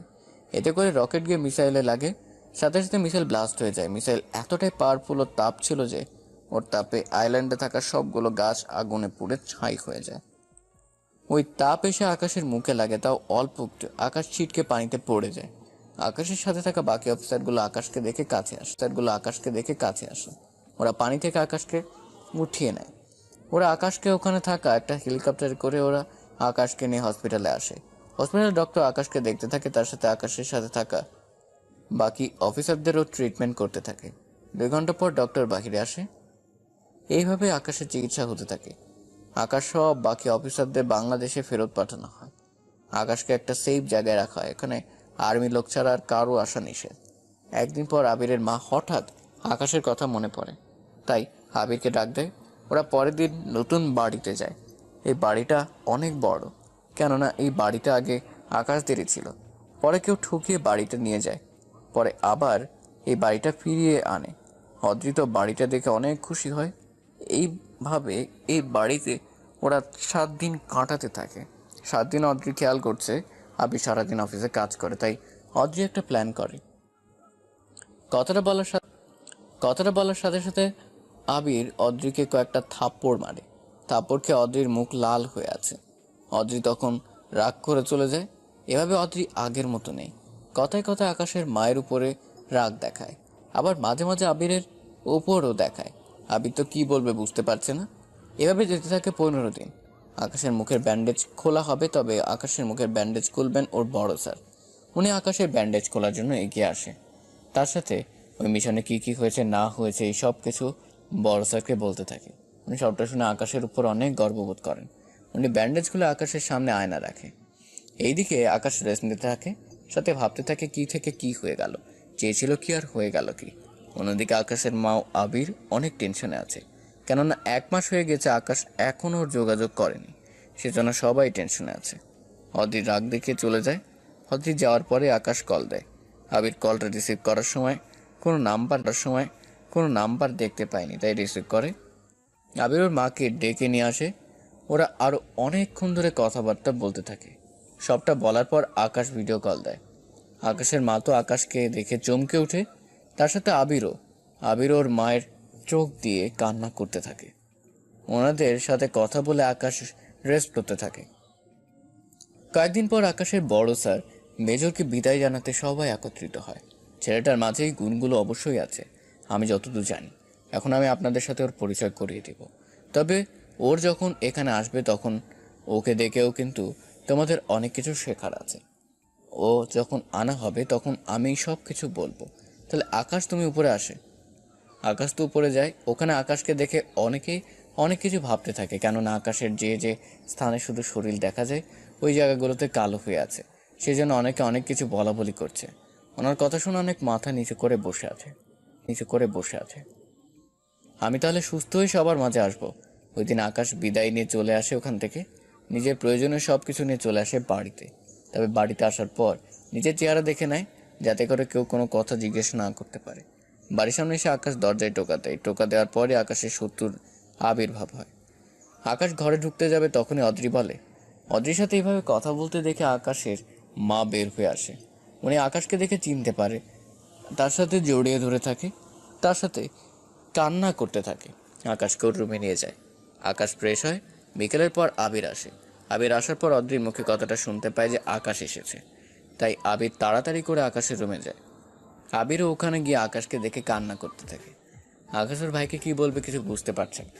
এদিকে আকাশ বাড়িতে আসার পর অদ্রি আকাশের সাথে যা তা ব্যাপার করেছেন, সে সব কিছু আপনারা সিজন 2 পড়েছেন, তাই নতুন করে আমি আর এই নিয়ে আলোচনা করব না। কেননা একই কাহিনী দুইবার বলে সময় নষ্ট করব না এবং গল্পটাও বড় করব না। চলুন মেইন পয়েন্টে আসি। আকাশের পরিস্থিতি তো জানলেন, এবার আমরা তাহলে ফ্ল্যাশব্যাক থেকে বের হয়ে আসি। ফ্ল্যাশব্যাক শেষ। আকাশ সম্পূর্ণ সুস্থ হওয়ার পর যখন ভার্সিটিতে যায় তখন ওখানে ইরার সাথে দেখা হয়। ইরা ওর বান্ধবীদের সাথে তখন আড্ডা দিচ্ছিল। আকাশ যখনই ভেতরে যেতে চাইবে তখনই ইরার সামনে আসে। সবার সামনে মুখের উপর কথাটা বলে দেওয়ার জন্য ইরা অনেক অপমানিত সবার সামনে। ওখানে ক্লাস করে আকাশ বাড়িতে চলে আসে। বাড়িতে আসার পর রোজা, এদিকে আকাশ রুমে গিয়ে শুয়ে আছে, অন্যদিকে কিছুক্ষণ পর আবির আসে। অদ্রি আবিরের কাছে নালিশ করে। আবির অদ্রির কথায় হ্যাঁ না উত্তর দিতে থাকে। রাতের বেলা আবির আকাশের রুমে আসে। আবির চলে যায়। এদিকে আর্মিতে জয়েন করার সময়ও হয়ে গিয়েছে। তবে এবার আকাশ যা করবে সব কিছু ডিফেন্সে করবে, মানে আকাশকে ডিফেন্সের কোনো পোশাক পরতে হবে না। ওর কাজ হবে অফিসে এসে কাজ করে এবং মিশনে অংশগ্রহণ করতে হবে। তার সাথে করতে হবে বাড়িতেও থাকতে পারবে, কেননা আকাশ তখন একজন মেজর হবে, সেজন্য ওর উপরে তেমন কোনো চাপ পড়বে না বাধ্যতামূলকভাবে। 2 দিন পর আকাশ ও ভাই ও মায়ের কাছে দোয়া নিয়ে বেরিয়ে পড়ে। তখন অদ্রি বলে, এদিকে আকাশকে আর্মি ক্যান্টনমেন্টে ফুল দিয়ে বরণ করা হয়। তার সাথে আকাশকে ওর প্রাপ্য চেয়ারে বসানো হয়। আকাশ ওখানে বসে অনেক খুশি লাগছে। আকাশ যেহেতু মিশনে যাবে, মিশন করতে হবে, তাই কোনো প্রেস মিটিং করেনি, কেননা এতে করে আকাশের জন্য ক্ষতি হতে পারে। এইদিকে ডেভিল ও ওর লোক আস্তানায় বসে আছে। এইদিকে আকাশ ওর কাজ করতে থাকে। কাজ শেষ করে বিকেলে বাড়িতে আসার সময় আকাশ কিছু মিষ্টি জাতীয় অনেক কিছু নিয়ে আসে এবং ওর ভাই ও মাকে মিষ্টি খাওয়ায়। আকাশ ওর ভাই ও মাকে সব কিছু বলেছিল। তখন অদ্রি কিছুটা শুনে ফেলে বলে। অদ্রি চলে যাওয়ার পর ওই রুম থেকে চলে আসে। রুমে আসার পর ওখান থেকে চলে আসে পরের দিন সকালে। আকাশ ক্যাম্পের দিকে যাচ্ছিল তখন রাস্তার ধারে ইরাকে দেখতে পায়। ইরা কয়েকজন লোকের সাথে ঝামেলা করেছিল, তাই গাড়ি থেকে নেমে ইরার কাছে যায়। ওখানে টাকা দিয়ে আকাশ চলে আসে। ইরা তো ওখানে দাঁড়িয়ে আছে, কেননা আকাশ একবারের জন্য টাকা চায়নি ওর কাছে। কখন কোথায় কিভাবে টাকা নেবে ইরা বারবার ডাকছিল, কিন্তু না শোনার জন্য ওর সামনে যায়। ওরা একটা কাশফুলের মাঝে যায়। ওখানে আকাশ ও ইরা বসে আছে। তখন ইরা কাশফুল দিয়ে মালা ও নূপুর বানায়। এইগুলো বাসিয়ে আকাশের হাতে দেয় ওকে পরিয়ে দেওয়ার জন্য। আকাশের কারণ জানতে চায় ইরার কাছে। কথাটা বলে আকাশ ইরা ও আকাশের আগের ছবিগুলো দেখায় একসাথে। ইরা ছবিগুলো দেখে হাসতে থাকে। ইরার হাসির মানে আকাশ এখনো বুঝতে পারেনি। এরা ছবি দেখাতে থাকে। আকাশ সবগুলো ছবি দেখতে থাকে। এক একটা ছবি এক এক রকমের ওদের দুজনের। কোনো রকম কোনো কিছু এডিট করা নেই। আকাশ তো এখনো নিজের চোখকে বিশ্বাস করতে পারছে না। সবটা শুনে ইরার প্রপোজাল আকাশ অ্যাকসেপ্ট করে। ইরার মাথায় মালা পরিয়ে দেয়, সাথে পায়ে নূপুরও পরিয়ে দেয়। এতে করে অনেক খুশি হয়ে যায়। ওরা দুজন দুজনকে জড়িয়ে ধরে। এভাবে কিছুক্ষণ ওরা একে অপরকে জড়িয়ে ধরার পর আকাশ সামনে তাকিয়ে দেখে কতগুলো লোক ভিতর থেকে বের করছে। ওদের বেশিরভাগই লোকের হাতে অস্ত্র ছিল। এরা তো ভয় পেয়ে যায়। ওরা সামনে আসতে থাকে। ওরা আসতেই এরা আকাশকে জড়িয়ে ধরে। ওদের দেখে আকাশের লোকটার কলার চেপে ধরে। কোনো না ওই লোকটা অনেক বাজেভাবে ইঙ্গিত করেছিল ইরার দিকে। ওই লোকটার সাথে আরো 5 জন লোক ছিল। ওদের হাত খালি ছিল, তাই আকাশের বুঝতে বাকি রইল না যে ওদের কাছে কিছুই নেই। তাই আকাশ ওর কলার ধরে, ইরাকে গাড়িতে গিয়ে বসতে বলে। ইরা ভয়ে ভয়ে গাড়িতে গিয়ে বসে যায়। গাড়িতে বসে যাওয়ার পর আকাশ ওই লোকগুলোর সাথে মারামারি করতে থাকে। এতে করে আকাশও একটা ঘুষি খায় ওদের সাথে। কে আকাশ অনেক মারতে থাকে। এতে করে ওই ছেলেটাকে গুলো আকাশ করে দেয়, তবে পায়ে গুলি। ওরা গুলি খেয়ে চটপট করতে থাকে। এদিকে ইরা গাড়ি থেকে বের হলে আকাশের পাশে এসে দাঁড়ায়। ইরাকে নির্দেশ দেয় ওই লোকটার গালে জুতা দিয়ে মারার জন্য। ওই লোকটা অনেক চুপচাপ ভাবে দাঁড়িয়ে আছে, কেননা কিছু করলে যে ওকে মেরে ফেলবে সেজন্য ওরা চুপ করে আছে। ইরা ওদের মারা শেষ হয়ে গেল। কিছুক্ষণ পর রবি আসে পুলিশ নিয়ে। আকাশ রবিকে সবকিছু বুঝিয়ে দেয় এবং ওখান থেকে চলে আসে। কিছুক্ষণ পর ওরা বাড়িতে আসে, তখন বিকাল হয়ে যায়। আবিরও বাড়িতে চলে আসে। ইরা, আকাশের মা, ভাবি ও রোজা একসাথে বসেছিল। ওনারা কথা বলছিল। ততক্ষণে কেউ কিন্তু বুঝতে পারেনি এখানে আসলে কি হচ্ছে। আবির আসার কিছুক্ষণ পর আকাশের কথা শুনে ওখানে সবাই অবাক হয়ে তাকিয়ে আকাশ, ইরা ও আবিরকে দেখছে। আকাশের কথা শুনে আবিরও ওর মা খুশি হয়, কিন্তু অদ্রিত রোজা অনেক অবাক হয়। কেননা অদ্রি ভেবেছিল রোজাকে ওর সাথে বিয়ে দিবে, কিন্তু তা দেখে অদ্রি ভালো করে বুঝতে পারে। এইদিকে আকাশের মা ও ভাইয়ের ইরাকে অনেক পছন্দ হয়। আকাশ ইরাকে ওর বাড়িতে গিয়ে পৌঁছে দেয়। পরের দিন আকাশের মা ও ভাই ওরা দুজনে গিয়ে ইরাদের বাড়িতে যায়। ওখানে ওদের বিয়ের সব কথাবার্তা বলতে থাকে। ওনারা বিয়ের কথাবার্তা ঠিক করে চলে আসে। পরের দিন আকাশ মিশনে যায়। ওই মিশনে আকাশ যাওয়ার সময় ইরাকে কল দেয়। এইদিকে আকাশ চলে যায় মিশনে। ওখানে রবিও সাথে ছিল। কিছুদিন পর আকাশ আবারও আসে লন্ডনে। ওখানে আবারও আকাশের দেখা হবে ডেভিলের সাথে। ডেভিল বাংলাদেশে আসার আগে যে মিশনের কথা বলেছিল, এই মিশনটা হবে আকাশের সাথে। যদিও আকাশ জানে না কিছু, আর না জানে ডেভিলও। আকাশ সব রকম প্রস্তুতি নিয়ে নিয়েছে। কিভাবে কি করতে হবে না হবে সবকিছু প্ল্যান করতে থাকে ওর বাকি অফিসারদের সাথে। কেননা এই মিশনে অনেক রিস্ক আছে। কেননা এই মিশনটা পানি পথে হবে, যার জন্য সবার লাইফ জ্যাকেট, সাথে বন্দুক ও পানি বোমা নেওয়া হয়। যে বোমা পানিতে মারার পর সাথে সাথে গলে গিয়ে নৌকা, বোট এগুলো নষ্ট করে দেয়। এখন চলুন গল্পে ফিরে যায়। ওরা স্পিড বোর্ডে উঠে সামনে এগোতে থাকে। অন্যদিকে ডেভিল ও লোকজনকে নিয়ে নদীপথে মালামাল নিতে থাকে। কেননা এখানে ডেভিল যুদ্ধ করার জন্য অস্ত্র আনছিল। তখন আকাশ ওর অফিসারদেরও রবিকে নিয়ে ওই জায়গায় হামলা করতে থাকে। এতে করে ডেভিল ওখান থেকে ঠিকই পালিয়ে যায়, কিন্তু ডেভিলের লোকগুলো একা একা আকাশের হাতে মরতে থাকে। এদিকে ডেভিল হেলিকপ্টারে করে গুলি করতে থাকে। আকাশে কিছু অফিসার এতে মারা যায়। ডেভিল তো সে মহাখুশি, কেননা এইভাবে ডেভিল অনেক লোককে মারতে পেরেছে সেজন্য। বাকি অফিসারগুলো তাড়াতাড়ি করে পানিতে ডুব দিয়ে নদীর পাড়ে যেতে থাকে। অন্যদিকে ডেভিল কাউকে দেখতে পাচ্ছে না, তাই ডেভিল ভয়ে ওখান থেকে পালিয়ে যায়। এইদিকে ওরা অনেক অস্ত্র ওখান থেকে উদ্ধার করে। ওইসব অস্ত্রগুলো আকাশ সাথে করে তো আর আনতে পারবে না, তাই ওই অস্ত্রগুলো ওই দেশের সরকারের কাছে দিয়ে দেয়। কিন্তু সবচেয়ে বেশি আফসোস ডেভিলকে হাতের কাছে পেয়েও কিছু করতে পারছে না। অনেক আফসোস হয়ে আকাশকে ওর দেশে ফিরে আসতে হয়। তবে আসার আগে ইরার জন্য অনেক শপিং করে, তার সাথে ওর মা ও ভাইয়ের জন্য। বাংলাদেশে আসার পর আকাশ ওর বাড়িতে সব কিছু রেখে চলে আসে ভার্সিটিতে। ইরা দাঁড়িয়েছিল। আকাশ গিয়ে ইরার চোখ ধরে রাখে। আকাশ চোখ থেকে হাত সরিয়ে নেয়। ইরা তো আকাশকে দেখে এত খুশি হয় যা বলার বাহিরে। তাই খুশিতে আকাশকে জড়িয়ে ধরে। একে একে সবার সাথে পরিচয় শেষে ইরাকে নিয়ে চলে আসে শপিংয়ে। ওখানে ইরাকে অনেক কিছু কিনে দিয়ে চলে আসে বাড়িতে আসতেই কথাটা বলে আকাশকে বিছানায় ফেলে দিয়ে আকাশের উপরে ঝাঁপিয়ে পড়ে আর চিৎকার করতে থাকে। এতে করে বাড়ির সব লোকজন চলে আসে রুমে আসার পর আকাশের কথা শুনে অদ্রি ও রোজা দুজনে তো অবাক হয়ে যায়। ওরা কি বলবে ভেবে পাচ্ছে না। এইদিকে দেখতে দেখতে ইরা পরীক্ষা শেষ হয়ে যায়। অন্যদিকে ডেভিলও ও লোকদের নিয়ে বাংলাদেশে চলে আসে, কেননা ডেভিলও আকাশের মধ্যে আরও একবার লড়াই হতে চলেছে, যা আকাশ জানতেও পারছে না। অন্যদিকে আকাশ ও ইরার বিয়ের দিন আস্তে আস্তে ঘনিয়ে এলো। আকাশ ও ইরার সবকিছু ঠিক হতে লাগলো। আজকে আকাশ ও ইরার বিয়ের দিন। আকাশ বর্ষে যে ইরাদের বাড়িতে যায়। ওর সাথে রবিও আরও কিছু অফিসার আসে। ওরা এখানে আকাশের সাথে কাজ করেছিল, সেজন্য কিছুটা বন্ধুত্ব হয়ে যায়। অন্যদিকে ইরাকে বাড়িতে আসার পর আকাশ জানতে পারে ইরা বাড়িতে নেই। ইরার বাবা মা জানায় ইরাকে অনেকজন লোক মিলে তুলে নিয়ে যায়। তার সাথে নেটওয়ার্ক জ্যামারও টেলিফোন লাইনের তার ও কেটে দেয়। এদিকে 10 মিনিট অপেক্ষা করে লাভ নেই। আমরা এই 10 মিনিটের ভেতরে জেনে আসি ইরাকে কে বা কারা কিভাবে কিডন্যাপ করেছিল। তাহলে চলুন এখন তা নিয়ে শুরু করি। ইরা যখন তৈরি হয়ে বসে আছে তখনই রানার লোক এসে ইরাকে ধরে নিয়েছে। ইরা ওর মতো করে সেজে বসেছিল, ঠিক ওই ফাঁকে ওরা নিয়ে চলে যায়। ইরাকে সামনে নিয়ে বসে আছে। এদিকে 10 মিনিটের কাহিনী শেষ। এবার দেখি গল্পের নায়ক কি করে। আকাশের সামনে একটা গাড়ি থামে, ওখান থেকে 15 জন আর্মির লোক নামে। ওরা নেমে কয়েকটা বন্দুক সাথে করে আনে, যা বাকি অফিসারদের দিয়ে দেয়। আকাশ বিয়ে বাড়িতে 5 জন অফিসার রেখে বাকি অফিসারকে নিয়ে বেরিয়ে পড়ে গাড়িতে করে।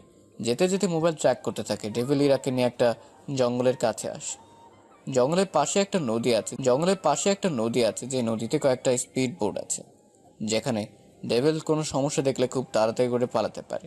আকাশের টিমদের নিয়ে চলে আসে সেই জায়গায়। ওখানে প্রতিটা মিশনের মতো আকাশ 2 জনকে নিয়ে রেডি করে রাখে বাহিরে, বাকি সবাইকে নিয়ে এগোতে থাকে সে জায়গায়। এদিকে ডেভিল তো দেখতে থাকে, কেননা ওই বাড়ির চারপাশে আছে সিসিটিভি, যেখানে ডেভিল সব কিছু দেখছে এবং হীরাকেও দেখাচ্ছে। এদিকে আকাশ কিছু লোককে মারতে মারতে ভিতরে ঢুকে যায়। ওখানে সবাই খুঁজে খুঁজে মারতে থাকে। এদিকে ডেভিল ইরাকে রেখে ওখান থেকে গুপ্ত একটা দরজা দিয়ে ওখান থেকে পালিয়ে যায়। আকাশ ওই রুমে এসে দেখে ইরাকে বেঁধে রেখেছে। আকাশ যেই ইরার কাছে যাবে, যদি তুমি খোলার চেষ্টা করো তাহলে এটা ফেটে যাবে। এদিকে ইরার শরীরে থাকা বোমাটা নষ্ট করতে ব্যস্ত। অন্যদিকে ডেভিল পালাতে গেলে কিছু অফিসার ডেভিলের পায়ে গুলি করে। ডেভিল চিৎকার করে ওঠে। অফিসার ডেভিলের কাছে আসে এবং ডেভিলকে নিয়ে চলে আসে আকাশের কাছে। কিছুক্ষণ পর আকাশ ইরাকে নিয়ে বের হতে যাবে, তখন ডেভিলকে ওখানে রেখে আকাশ ইরাও বাকি অফিসারকে নিয়ে বেরিয়ে আসে। আসার সময় ঘরে বোমা রেখে দেয়, যে বোমার আঘাতে ডেভিল সব বাকি লোকেরা মারা যায়। হীরাকে নিয়ে বিয়ে বাড়িতে আসার পর সবাই অনেক খুশি হয়ে যায়। হীরাও খুশি হয়, বিয়ের পেটিতে বসে। কাজী সাহেব বিয়ে পড়াতে থাকে। বিয়ের শেষ, হীরাকে নিয়ে বাড়িতে আসে আকাশ। কথাটা বলে 2 জন 2 জনকে জড়িয়ে ধরে।